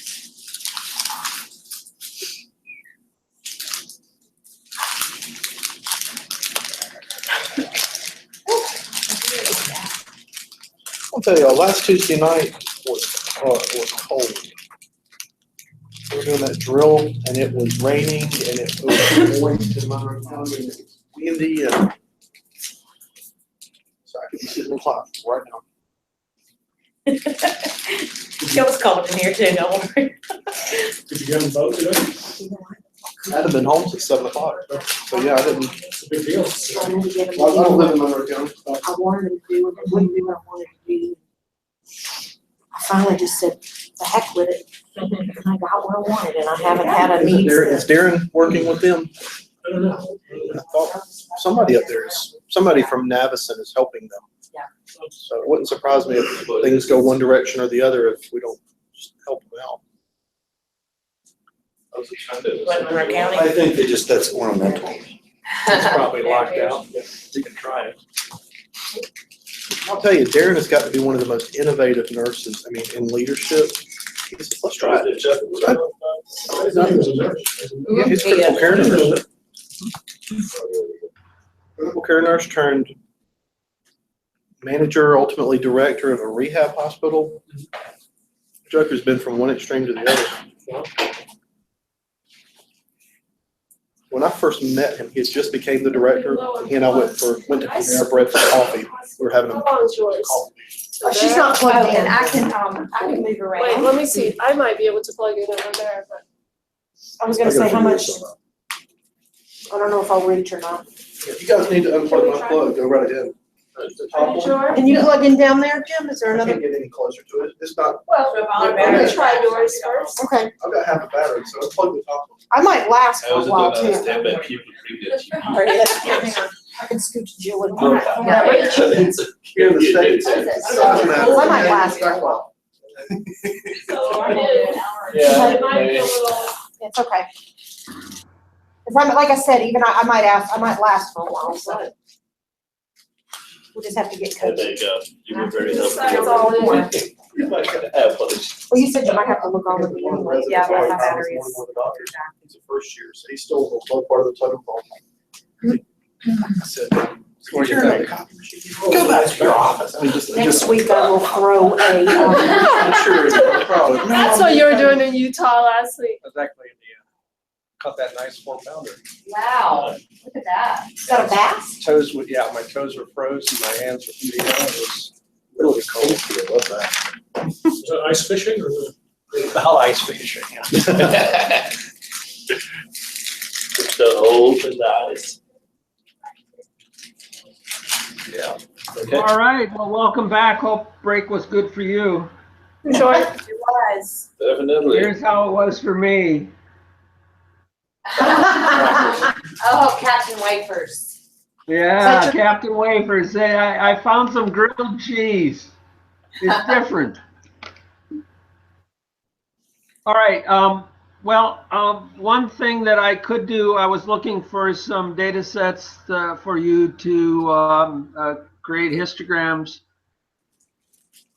And I came across, of course, the Greenbelt work that we did both with DICE and with the data collection. So I'm going to upload those. I think what I'm going to do is start a discussion topic for extra practice. I want to add those to extra practice as opposed to the homework that I grade. Will that work? Sure. Good. All right, I have a curious cat who may peer across at you. White lightning. White lightning, yeah, he's on the other side of the computer, so you can't see him. Ah, here he comes. Hey, There he hey, is. little kitty. Oh. Hey, little kitty. Yeah. You want to see what's going on, don't you? Okay. Yeah, it's kind of warm over there, isn't it? All right. Well, let's get back to work. How about that? We got a lot to do tonight. So, going back here to the slides, the last thing they want us to do is box plots, and I'm going to wait until we have the software to do those because they're really easy to do and really easy to explain once we have the software. All right, so we'll wait till we have the software and come back to those. So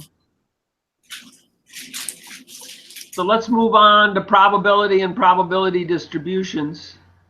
You start my screen shares. So this is the next section. This is in week 1 or chapter 1. This is section 4, probability and probability distributions. So we don't need the This is block blocks. We need Except the- that we need the software. We need a software. Okay.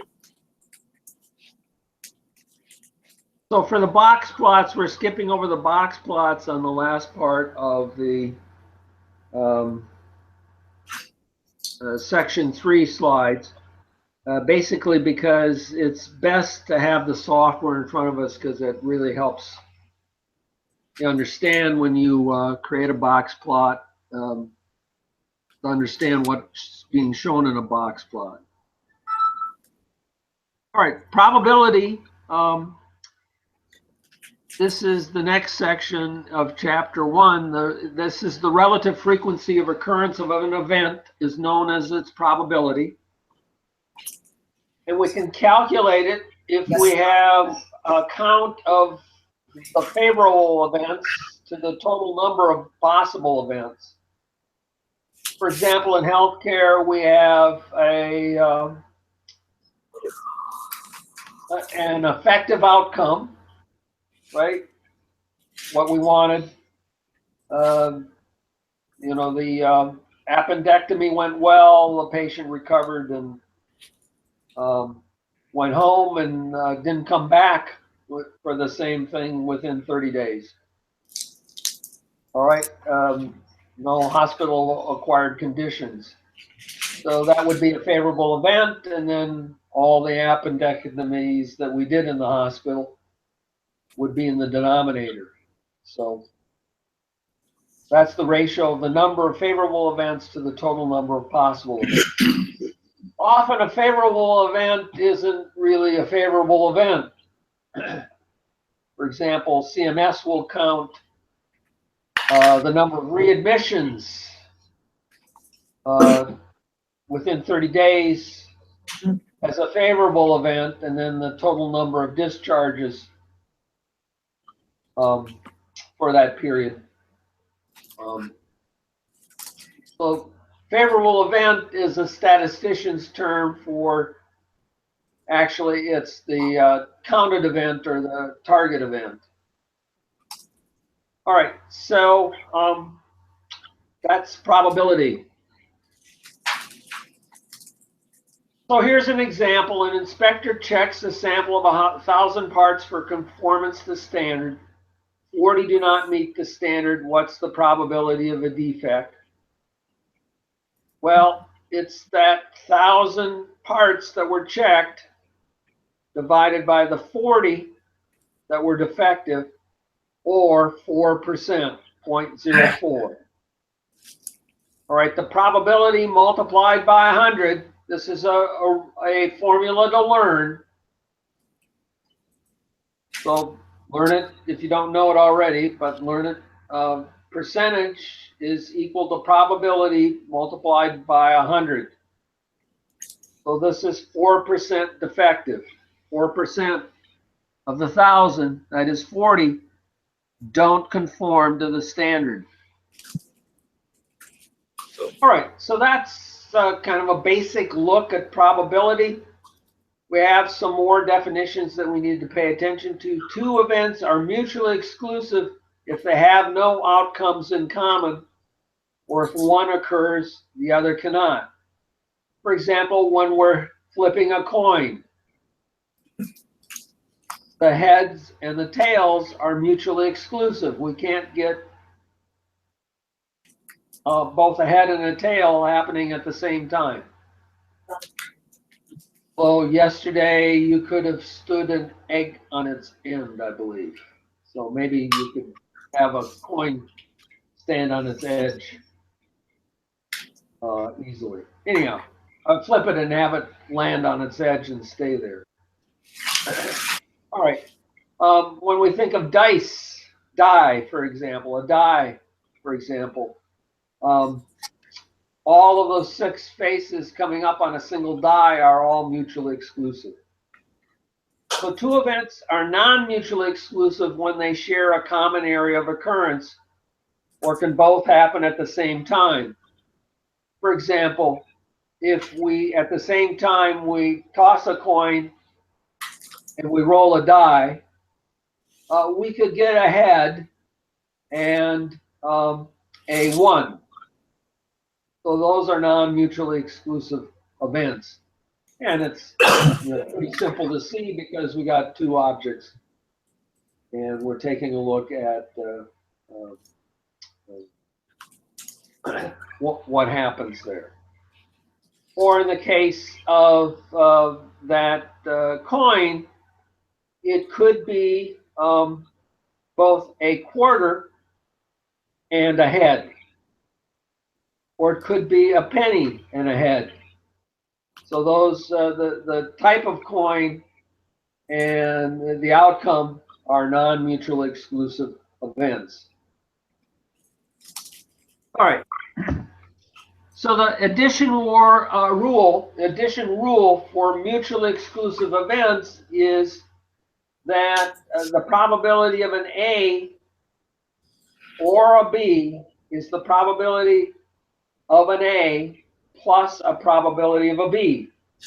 All right, so if we're thinking about rolling our dice, what's the probability that we get a 1 or a 2 on that dice? Well, it's the probability of a 1, which is 1/6, plus the probability of a 2, since they're mutually exclusive, which is also 1/6, or 2/6, which is equal to 1/3.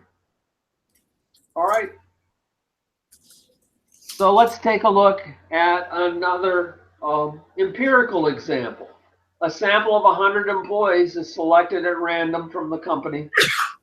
Within this sample are 61 males and 39 females. So what's the probability of finding a male? Well, that's our 61 males divided by 100, or 0.61. All right. What's the probability of finding a female? I'll let you answer that one. 0.39, is that what I'm hearing? Everyone see that probability is 0.39, which is 39 divided by 100, or 0.39. Now, since they're mutually exclusive, we can add those 2 probabilities to determine the probability of finding someone who is either a male or a female. Well, that's 0.61 plus 0.39, or 1. Of course. Questions, comments, observations? But actually, it's 10. Sorry. It's 10, not 1. Of course, it's 10%. 100%. Okay. But this was I also. didn't hear a real question, so I'm going to move on. Replacement sampling. This is a sample or a group of samples is returned to the population after sampling so that the probabilities associated with selecting additional items are not changed. So the multiplication rule for independent events. This is the probability that one event will occur and that a second independent event will also occur requires the use of the multiplication rule. The probability of A and B is the probability of A times the probability of B.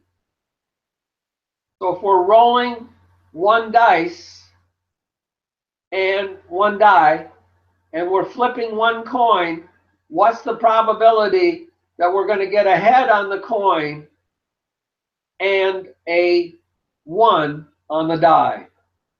Well, that is 0.5, which is the probability of getting a head, times 1 divided by 6, which is 0.1667. All right, so you can do the math and get that number. So that multiplication rule for independent events is applied when we have independent events. So the example given here in the slides is what is the probability of selecting 2 clubs in 2 draws from a deck of cards if each card is drawn and then replaced in the deck after it is drawn? Well, the probability of a club is 13 divided by 52, which is, if you do the math, it's 1/4. So the probability of a club and a club on successive draws with replacement is that 13 50-seconds times 13 50-seconds, or 0.0625. All right. So should we actually get out our calculators and do the math, or do you trust me on this? Trust the slide. Good. Let's trust the slide. Okay, so that's simple, what's called simple probability, where we have favorable events, and we're going to take essentially the proportion of those favorable events and the total number of events that we observe, and we're going to calculate a simple probability. That's very useful, but not useful in the sense of we would like to have a kind of a broader view and at the same time a more intense view of probability that will allow us to make predictions. So statisticians and people much smarter than I have come up with this idea of probability distributions. So there's a complete listing of all possible outcomes in a probability distribution, along with the likelihood that each of those outcomes will occur. So if you remember in our dice distribution, we came up with a histogram, and we can use that histogram. We can use that probability distribution to determine the likelihood that each of those outcomes from 2 to 12 will occur. And that's an example of what we call a discrete distribution. So a discrete distribution is one in which the observed characteristics fit into a finite number of categories. So when we roll 2 dice, the outcomes can fit in only the categories 2, 3, 4, 5, 6, 7, 8, 9, 10, 11, or 12. So that's a discrete distribution. If we roll 1 die, that's also a discrete distribution. The outcomes can fall in only the categories 1, 2, 3, 4, 5, and 6. Continuous distributions are different in that that's one in which the observed characteristic may take on any value within a given range. So we can have values with decimal places that go out hundreds of thousands of places. That's fine in a continuous distribution. So it can take on any of the values within a range. All right. So here are some practical uses of probability distributions. So next week, and hopefully you all will have, well, it isn't exceedingly important because next week we have both the confidence interval and the test of hypothesis calculators that we got from IISE. But having SPC Excel will help us too. To calculate confidence intervals for parameters and to calculate critical regions for hypothesis tests, we need a probability distribution. And this is a special probability distribution that we call a reference distribution. And we'll get into that when we talk about confidence intervals and critical regions for hypothesis tests. So that's what we're going to talk about in part next week. Now, for univariate data, that is data that has only one dimension, it is often useful to determine a reasonable distributional model for the data. For example, the model that we use for variability in a control chart is the normal distribution. So for univariate data, we can model it if we can come up with a probability distribution that gives us, that matches up with what we observe, the data they actually fall in, that distribution, when we measure it in real life. Statistical intervals and hypothesis tests are often based on the specific distributional assumptions. So before computing these tests, based on the distributional assumption, we need to verify that the assumption is justified for the given data set. In this case, the distribution does not need to be the best fitting distribution for the data, but an adequate enough model so that the statistical technique yields valid conclusions. And this is what practical statisticians talk about with respect to robustness of the distribution and the statistical test. For example, analysis of variance, which is what we're going to use later in the course, and test distribution that many of you have probably used, is very robust with respect to its assumption of normality in the distribution of the data. That means you can have slightly non-normal distributions and still be fine using your ANOVA test.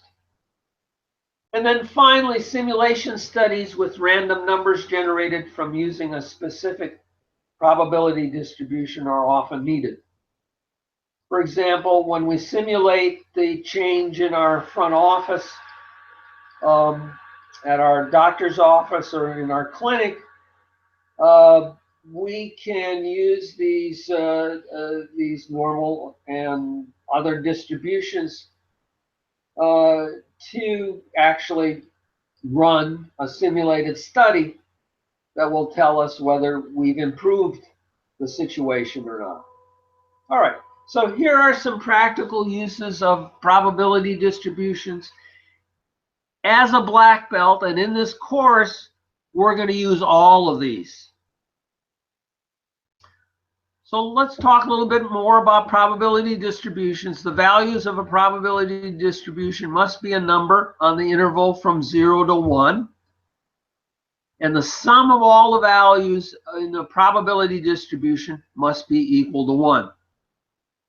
So this is just restating and writing down what we've already learned as at the green belt. All right, so here's a sample probability distribution for dice.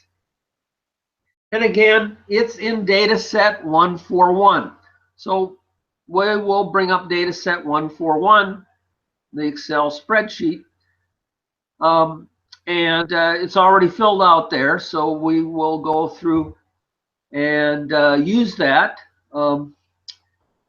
and reverse engineer this exercise. So let's bring up our data set 141.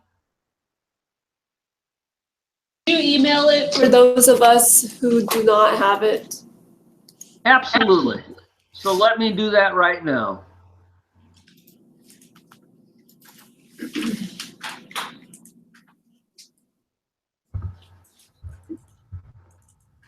I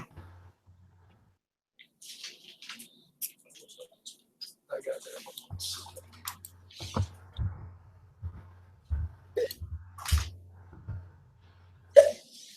Sorry. What'd you do for lunch? Okay. Stress.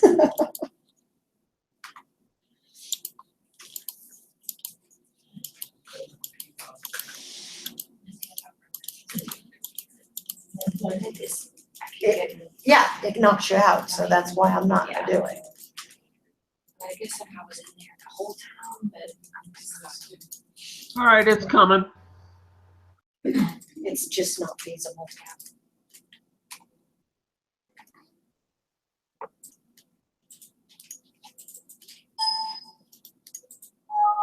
Coming. Is it there yet?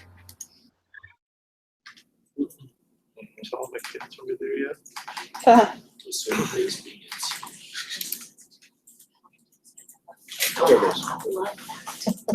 I just, Is it there yet? Yeah. Yes. Go! Isn't technology wonderful? Has to go to the beginning. All right, well, I'm going to open up mine and show it to you.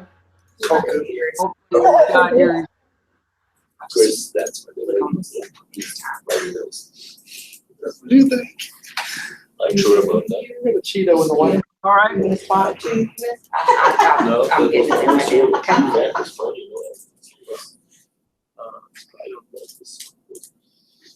You guys got it? Okay, so what you have on your slide is a incomplete, not filled out spreadsheet like this, right? Yep. So if we take a look at the outcome, the ways we can get a 2, well, we can only get a 2 if we get a 1 on one die and a 1 on the other die. All right, everyone see that? So there's only one way to get a 2. How about a 3? Well, we could get a 1 on the first die and a 2 on the second die. We can also get a 2 on the first die and a 1 on the second die. So to get a 3, there are 2 ways to get a 3. 4, we have 3 ways to get a 4. We can get a 1 and a 3, a 2 and a 2, a 3 and a 1. So there's 3 ways to get a 4. How about a 5? Well, we can get a 1 and a 4, a 2 and a 3, a 3 and a 2, and a 4 and a 1. So there's 4 ways to get a 5. How about a 6? Well, 1, 5, 2, 4, 3, 3, 4, 2, 5, 1. 5 ways to get a 6. So 7 should be the most prevalent, right? Because there's 6 ways to get a 7. 1 and a 6, 2 and a 5, 3 and a 4, 4 and a 3, 5 and a 2, 6 and a 1. 6 ways to get a 7. And then it starts going down again when we get to 8, because we need, since 6 is our max, we need at least 2, so we throw away the 1, right? 2 and a 6, 3 and a 5, 4 and a 4, 5 and a 3, 6 and a 2, 5 ways, etc. All the way down to only one way to get that 12, which is a 6 and a 6. So these are the number of ways that we can get each of these outcomes rolling 2 die. We're gonna know All how to. right, everyone see that. Even though we don't have a shoe anymore. Pardon? I was just saying, we're learning how to cheat at Monopoly, but we don't have the shoe anymore. Don't have the shoe. Why? Why no shoe? That's terrible. They took it away. Why did they give up the shoe? Well, I don't know. Crazy, crazy. All right, so then what we can do, and let's just kind of reverse engineer this spreadsheet. We can put in a sample size, right, up here. And while the relative frequency is going to be just the number of ways that we can get that outcome divided by the total number of ways as represented by these set of outcomes. All right, so there are 36 ways to get this total set of outcomes. So the relative frequency for a 2 is, we can only get this in one of the 36 ways, or about 2.8% of the time. The most frequently occurring outcome should be the 7. So we should get that almost 17% of the time. And then it falls off, you know, kind of simulating a bell shape, but it isn't exactly a bell shape, in either direction as we go away from 7. So we can get our expected value. Now the expected value, and this is a term that we're going to be using throughout the rest of the course, the expected value is equal to the probability, which is this relative frequency, multiplied by the sample size. So our relative frequency here is 0.0278. So we multiply by it by 100, and we are going to expect 2.78 of those 100 rolls of 2 dice to be 2. So it may be 0, it may be 1, maybe 2, maybe 3, maybe 4, maybe 5, maybe 6, but probably won't be much more than 6 2s out of 10, if the die are fair. All right, because there'll be some randomness here. So we're going to expect roughly 17 to be 7s, 14 to be 6 or 8, 11 to be 5 or 9, so on and so forth. So this expected value, we can create a histogram of this expected value. So let's go ahead and create a histogram just on this expected value, right? You all know how to do that, right? So we're just going to surround it, insert column graph. So there you go. There's your expected value. Histogram. And of course, what we want to do is we want to add in our labels. So let me go ahead and do that.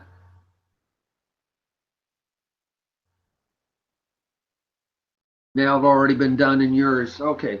So there's our histogram, and while it doesn't exactly look bell-shaped, it does look symmetrical, and you got a definite bulge in the middle. You got that definite bell shape. It doesn't, well, it's a, first of all, it's a discrete distribution, and then it doesn't quite have the tails effect. It looks more triangular. All right, so that's our probability distribution that we create from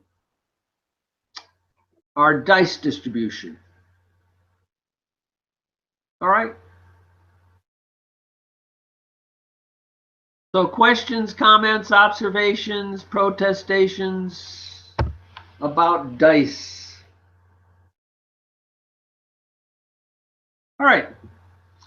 So binomial distribution, it's our second discrete distribution. Our dice distribution is also a discrete distribution.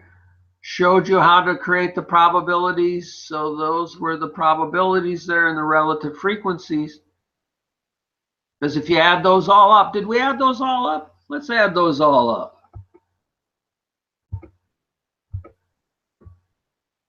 We did add those all up. So the relative frequency does add to 1, just like a good probability should.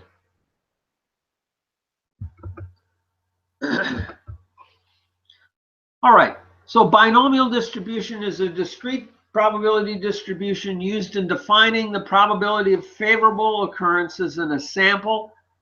It's often used to define the probability of finding defects in a sample.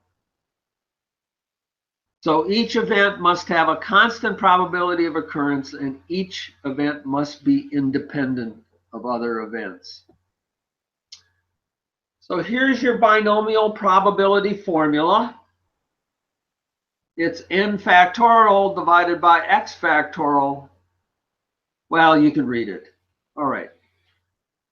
Important things to know that the mean of the binomial probability distribution is the number of, for example, if this is coin tosses, the number of coin tosses times the probability of what you're calling a favorable event, which may be a head. So if you have 100 tosses of a fair coin, how many heads are you expecting? What's the expected value? Well, it's n, which is 100, times the probability of a head of 0.5 or 50. So that's the expected value or the mean. And then the standard deviation is that formula, np times 1 minus p, take the square root of it. This is the probability of a favorable event, x. N is the sample size. P is the probability of a single favorable event. Bang or exclamation point is the symbol for factorial, and X is the favorable event. All right. So an example here, a component supplied by a certain vendor has a 10% chance of being defective.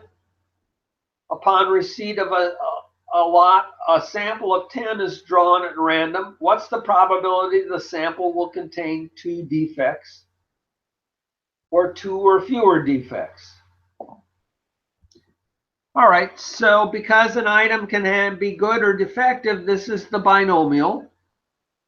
So our n, our sample size is 10. Our probability of a defect is 0.1, and our x, that is, we're going to see what's the probability of getting 2 defects out of 10 when the probability of a single defect is 0.1. So if you follow the math, you can do that in your calculator, and you can see that the probability of getting 2 of those sampled being defective is 0.1937.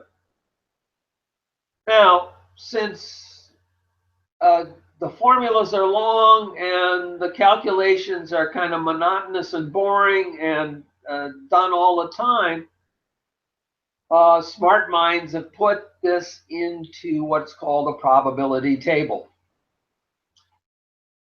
So would you like to take a look at the probability table for this?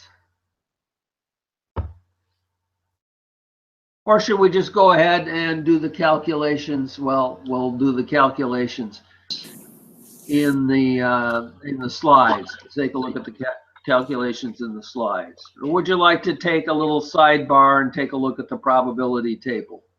Table. Yes. Table. Okay, we vote for table. And again, it's one of those things that is on the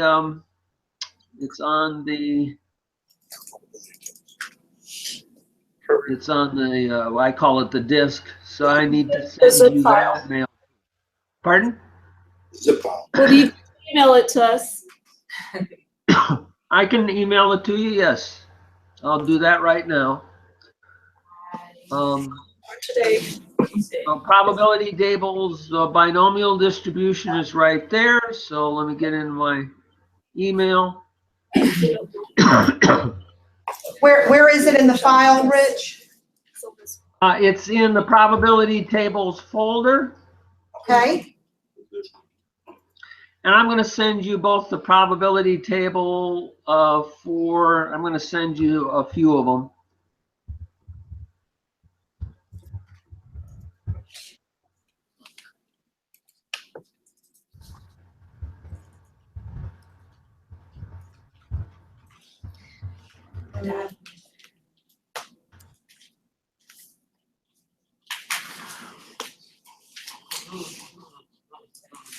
So confident that.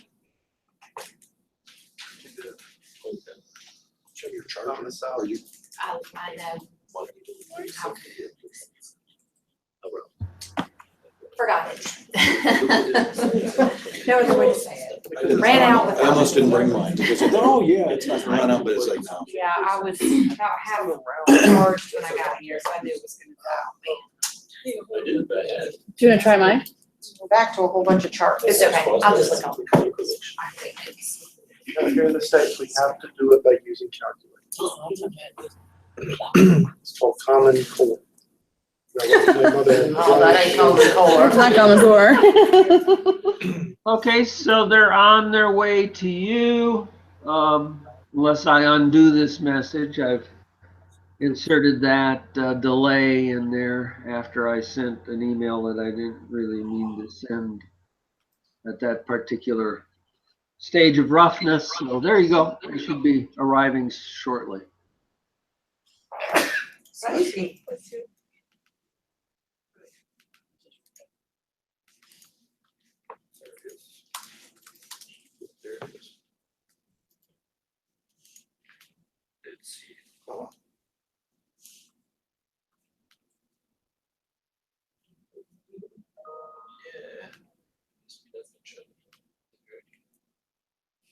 Okay, which one should we open? So open the binomial distribution. If you open the binomial distribution, you don't have to enable it for editing. You should see something like this. Woo, teeny. Sorry, No, my thing opens up really small. I just make it bigger. can you do? That better?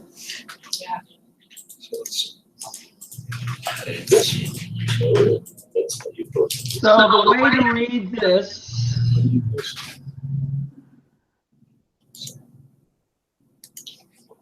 to read this chart is you look across the top here, right? Everyone got it open and got it up to the top page? Yes. True. Okay, so it should look like this, where you have an n of 1 and an x is 0. And you have a 0.05, 0.1, 0.15, 0.2, 0.25, 0.3, 0.4, 0.5. So generally they have just some standardized probability of events, 0.05, 0.1, for example, here. So 0.1 is the probability of a single defect, right? And the way you're going to do is you're going to come over here to the n for the problem.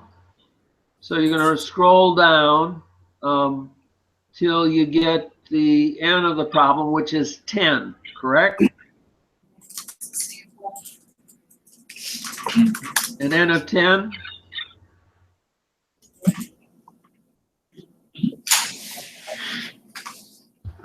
Let's bring the problem back up.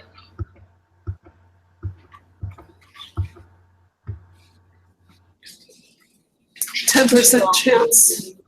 So here's our problem. A component supplied by a certain vendor has a 10% chance of being defective upon receipt of a lot of a sample 10. A sample of 10 is drawn. So our n is 10. And then what is the probability that the sample will contain 2 defects? So should we write this all out? Yeah. Okay, so let's write this all out.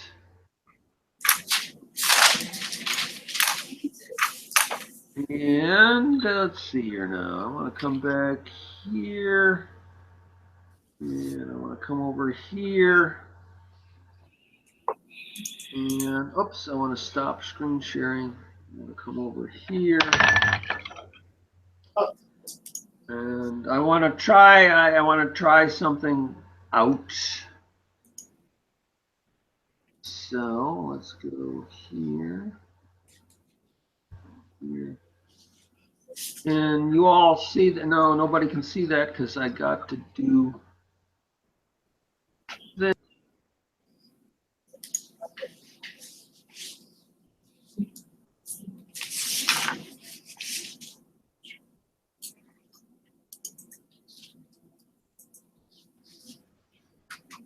Okay, can you hear me now? Whoa. Should we mute it? Nope, now we Hold don't on. hear it. Now we do. There you go. Hold on.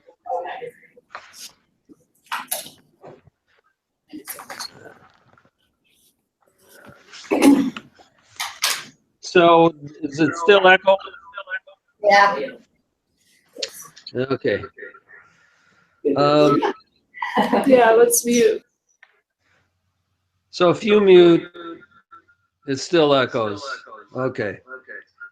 This I need to work on the technology a little bit more. So I'm going to stop this.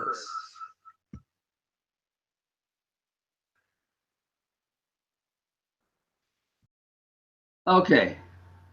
Can you hear me now? Yes. Good. All right. So I was going to, I got a little convertible computer, and I was going to draw on it, and we were going to solve the problem.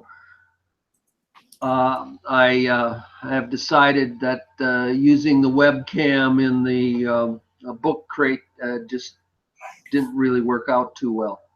So anyhow, let's go to Excel. How about if we go to Excel and we solve the problem in Excel? Will that work? Yeah. Yes. Because everybody's got Excel in front of them, and you can bring up a separate spreadsheet. So start a new spreadsheet.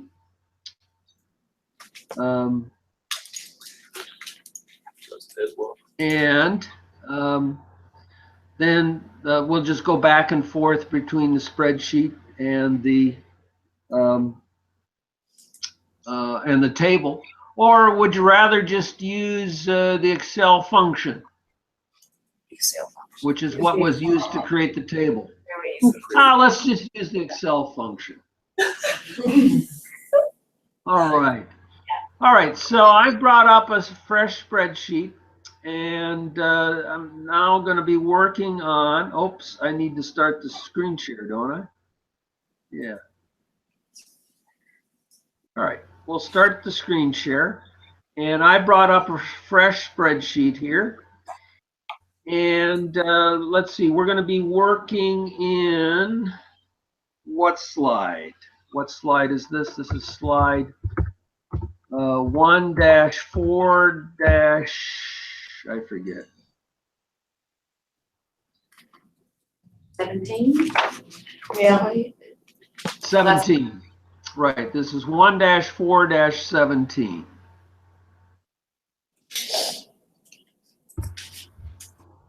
All right, so I'm gonna do this. Can you all see adequately? Okay, so this is slide 1-4-17. So what we have here is use the binomial. I'm making notes. Is that big enough to be seen? I can make it a little bit bigger. That's fine. All right, and so our n is going to be 10, right? And our x is going to be 2, right? And so what we want to do is we want to calculate the probability that the sample will contain exactly 2 defects. All right? So what we're going to use is, so this is going to be our probability.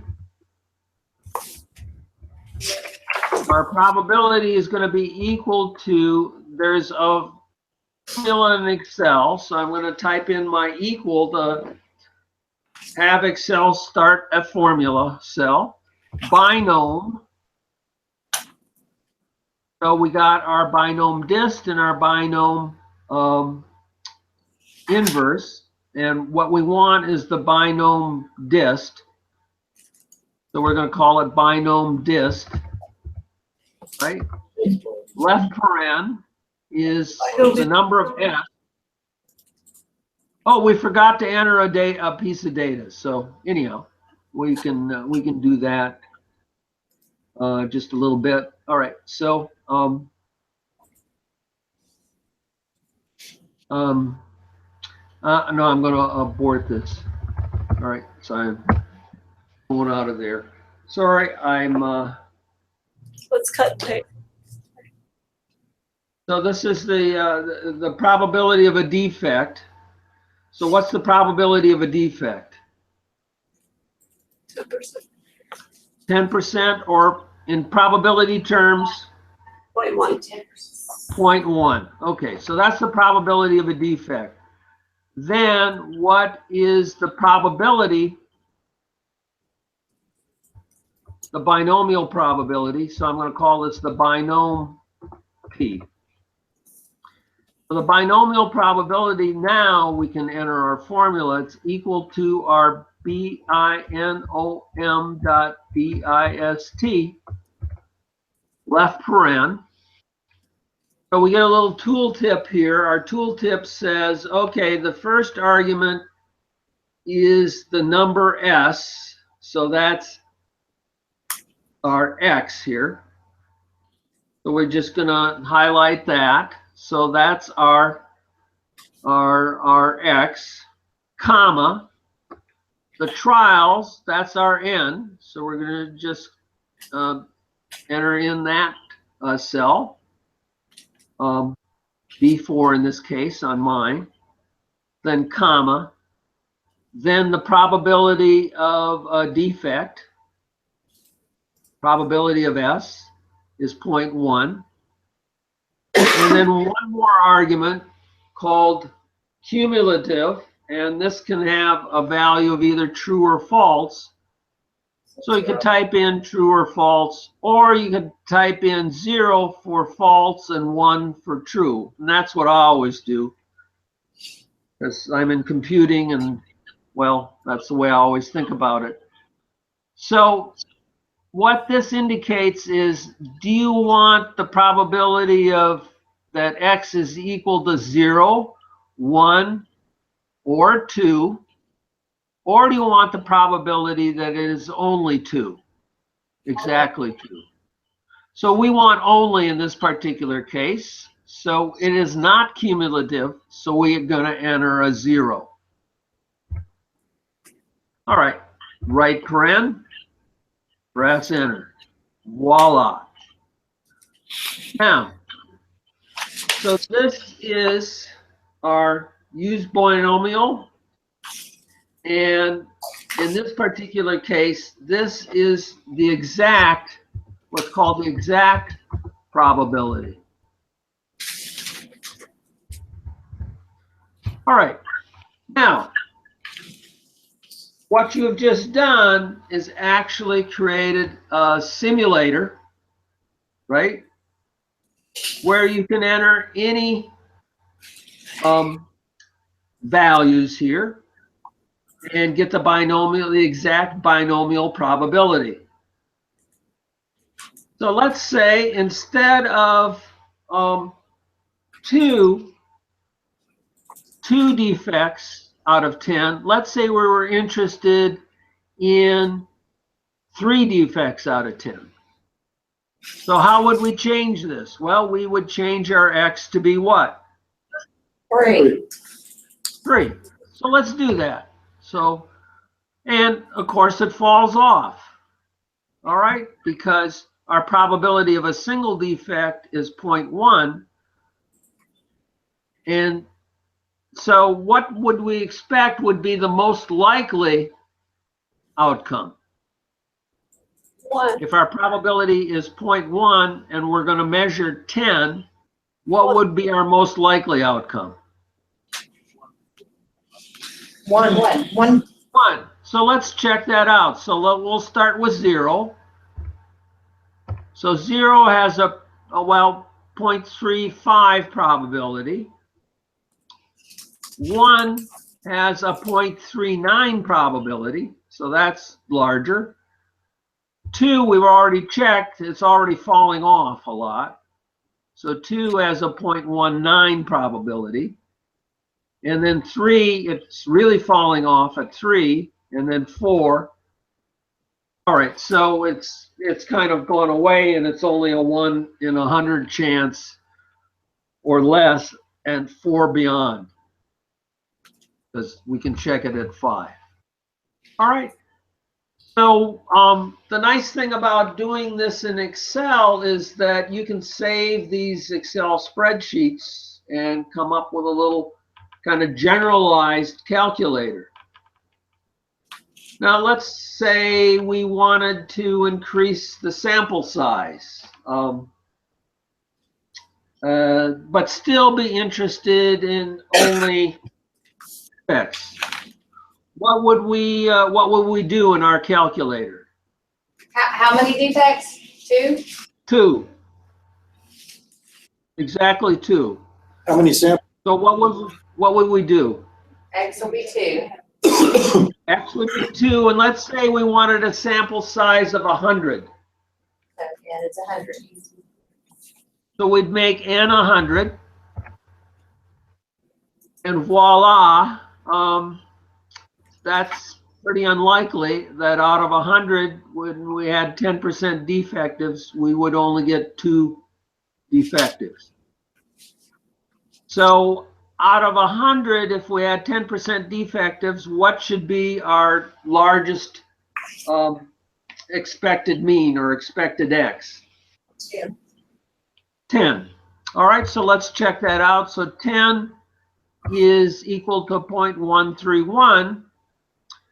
So 11 should be somewhat smaller, and it is. And 9 should be somewhat smaller than 10, and it is also. All right. So you can use the Excel for a lot more than just solving a simple problem. All right. Now we got another problem. The other problem here is that we need to take a look at the probability of 2 or fewer defects. That is, the situation when we get either 0 defects, which is less than 2, 1 defect, which is less than 2, or 2 defects, which is the 2 or fewer defects. All right. So it's really easy, and basically all I'm going to do to program it is to come over here and to surround that and say copy, and then I'm going to paste it down here, and then I'm going to come up here and I'm going to change this from exact probability. This is the cumulative probability case.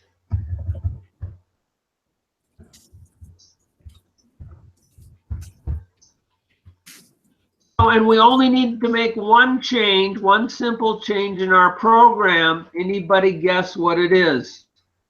Yes, no at the end. That true false. Yes, that's correct. We need to change the 0 here, which is which indicates that we are going to have an exact probability. We need to change that to a 1, which indicates that I want all of the outcomes, potential outcomes, including 2. So this will be the probability that we'll get either a 1, or a 0 defects, 1 defect, or 2 defects out of the n observations. So we're going to change that 0 to a 1. And now we can see that the probability that we'll have 9 or fewer defects out of 100, given that we have a 10% chance of a defect, is now 0.45. So let's change this back to the original problem, because this is slightly different still than the original problem. Well, it's a lot different than the original problem.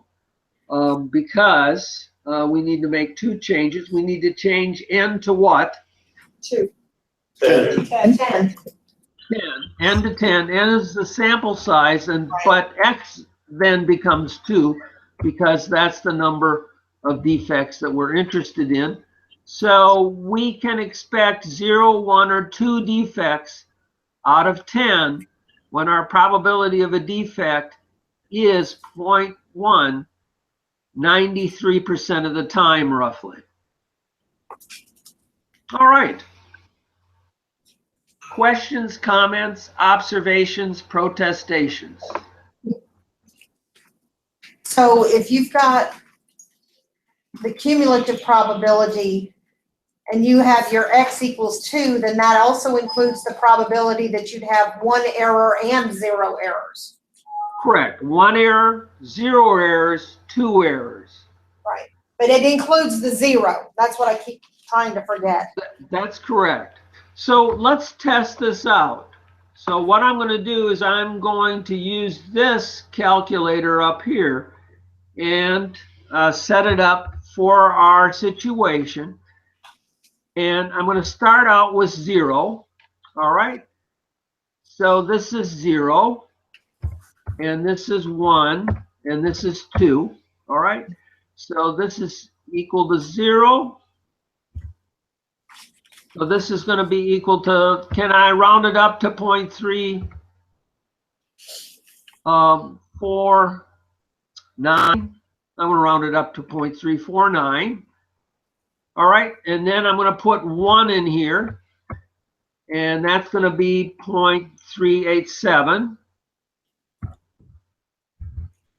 And then I'm going to put 2 in here, and that's going to be 0.194. All right, so when I add these up, it's going to be very close, but not the same.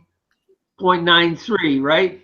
Because we have rounding, right? We did some rounding, so 0.93 is equal to that 0.93.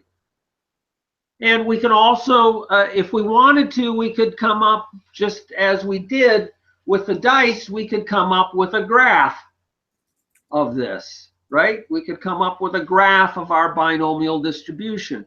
So let's do that. That's kind of fun and interesting. So this is 1, 2, 3. So at 3, we got 0.057. And then at 4, what do we got? We got 0.011. And then at 5, what do we got? Anybody working ahead of me? 0.001. All right. So we could come up with a graph, a histogram graph of this. Insert our column.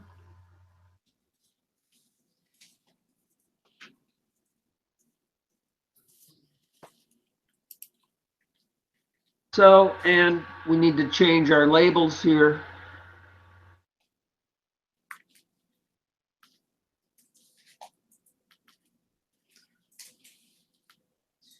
Okay, so this is what that binomial distribution where n is 10 and p is 0.1, this is the whole binomial distribution over the range of outcomes. And of course, it'll keep going down. There'll be a little sliver there from 5 on out.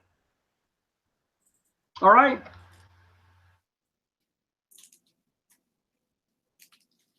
Questions, comments, observations, protestations?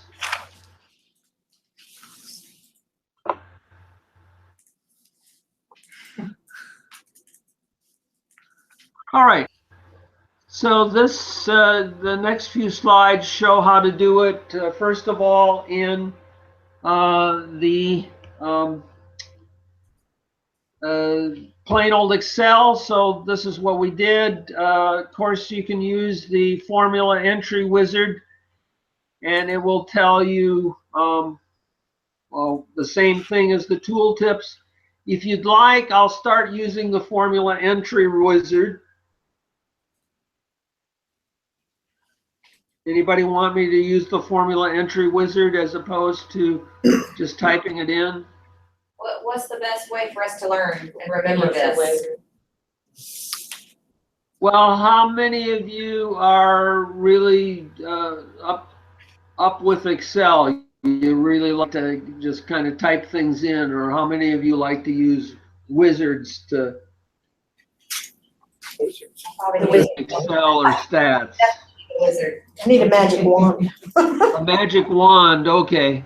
Well, I don't have one of those, but we can use the wizards. We'll try it out on the next one. How about that?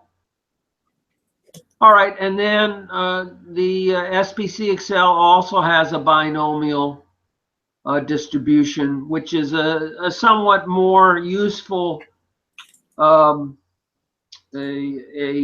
somewhat more useful function. It's a lot at a glance about a binomial distribution. So we'll use that when we get a hold of it.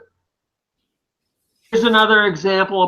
Among an ambulance service's 16 ambulances, 5 emit excessive amounts of pollutants. If 8 of the ambulances are randomly picked for inspection, what is the probability that this sample will include at least 3 of the ambulances that emit excessive amounts of pollutants? All right, so we can actually use our calculator to do this, right? So first of all, which one do we want to use? Is this an exact probability problem or a cumulative probability problem? Cumulative. Cumulative. And the clue here is that what is the probability that this sample will include at least 3? Use the cumulative one. This out. Among an ambulance's services, 16 ambulances, 5 emit amounts of pollutants. So what does that, where are we going to enter that 5 over 16? Which of these values? 8 are randomly picked. Probability. The probability, all right, so we can enter that as equal to 5 are defective divided by the 16 ambulances, right? So we have 16 ambulances, 5 of them are defective. So we should get a value in excess of 0.25, right? 0.31. 0.3125, there it is. Okay, so that's the probability that we're going to have a defective ambulance. All right, so 8 of the ambulances are picked. So what's our, where are we going to put the 8? In the end. That's the n. All right, 8 is the n. Okay, and then what's our x? 3. Our x is 3. Whoa! 65. Right. Oh, what happened? Is the X 3 or is the X 2? at least 3. So I was So thinking we take our probability and do 1 minus the probability. what is the probability that this sample will include at least 3? Yeah, very good. Very good point. At least 3. So the probability that it will include at least 3 is 3 plus 4 plus, right. So we need to do some subtraction here, right? I didn't read that right. Thank you for pointing that out.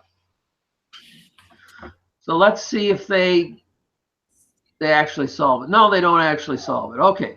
So at least 3. So this is the probability that what do we want to put in here if we want at least 3? So this is the probability that we want 3, 4, 5, 6, 7, or 8, right? I thought it was 1. That's at least 3. At least 3 would be 4, 5, 6, 7, 8. So I would want 2 there. So we want 2. at least 3 would be 3, 4, 5, 6, 7, 8, right? So we'd want 2 there. Is that what you're saying? Yes, sir. Yes. Want 2 there, but then what do we need to do? Someone came up with a solution. We need to subtract this from 1 because this is the other side of the equation, or is it the right side of the equation? No, it's the wrong side of the equation. There you go.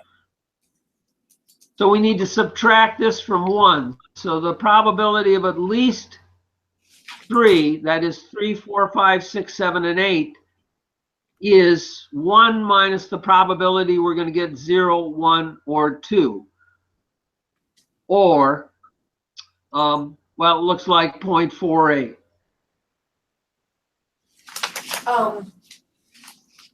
Highlight your 0.3125 right there. Let me see what you're. Okay, all I did is I typed in the formula. 5 divided by 16 isn't right, is it? The 3 is included. Why is it 2? Because you're going back. 3 is Because included it's at there. least Oh, that's You either want 1 or 2. So You're false is A small. number of moving parts here. Okay. 2, 0, 1, 2. So we got 16 ambulances, right? Yeah, I get it. 5 of them are polluters, so that's why the probability of a defect is 5 divided by 16. Okay, I'm with you now. Okay. Okay. And so our binomial probability of 0, 1, or 2 failing is 0.52. So the probability 3 or more will fail is 1 minus that. So equal 1 minus that value is the probability that 3 or more will fail. Pretty high, right? Okay. So we could use our general calculator to solve any sort of binomial problems. And the SPC Excel binomial probability calculator is even better. All right. Yeah. Okay, so the next distribution is the Poisson distribution, and there's the formula, and then there's a couple of problems. And so should we do this one, or should we just kind of begin to wind up and pick up on this next week?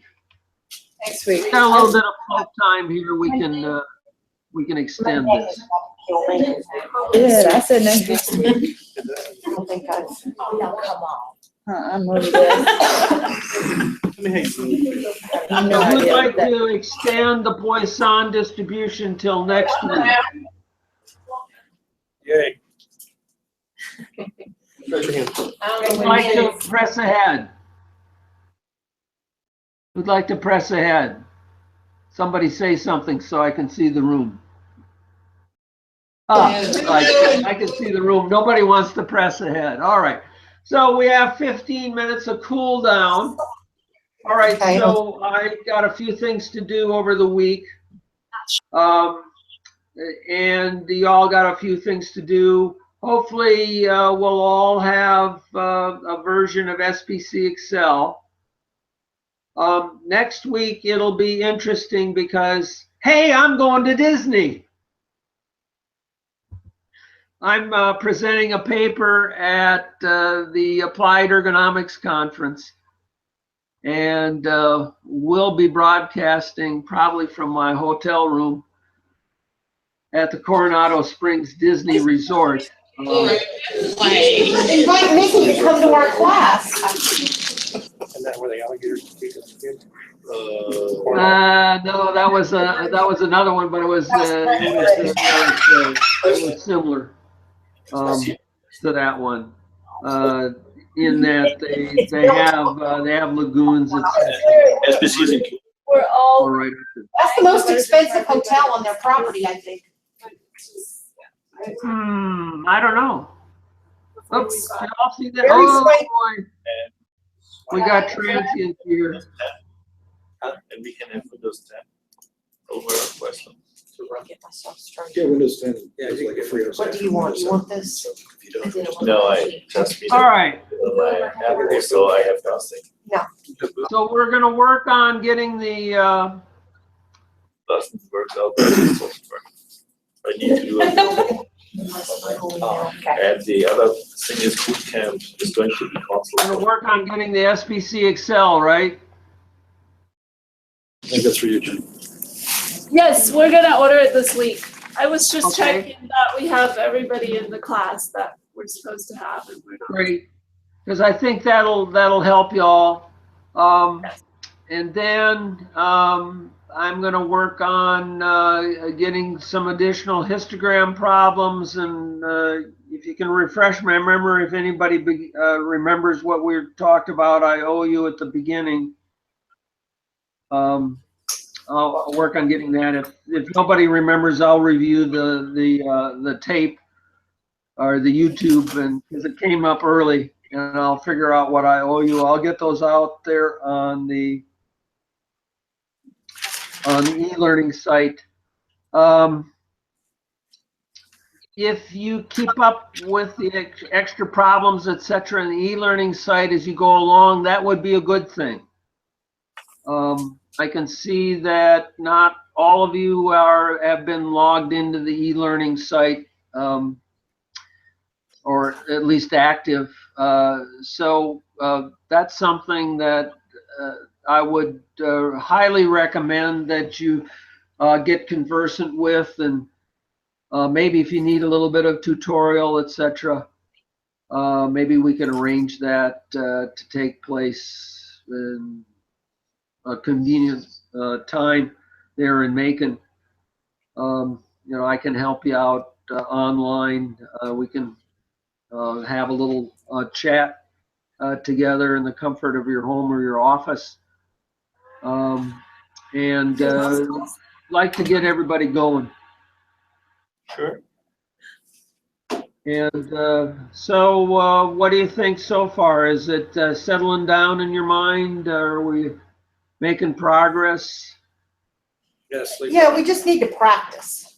Yeah, we need time to digest. Time to practice, time to digest, go! Yes, indeed, yes, indeed. So there are a lot of things happening tonight. What I would suggest you do is get accustomed to working in Excel. So anytime you see a problem that you can apply Excel to, do it. Because the more you practice, the more conversant you get in Excel, the easier it's going to be, and the more natural it's going to be for you to grab your notebook and, take a look at some data and bring it into Excel.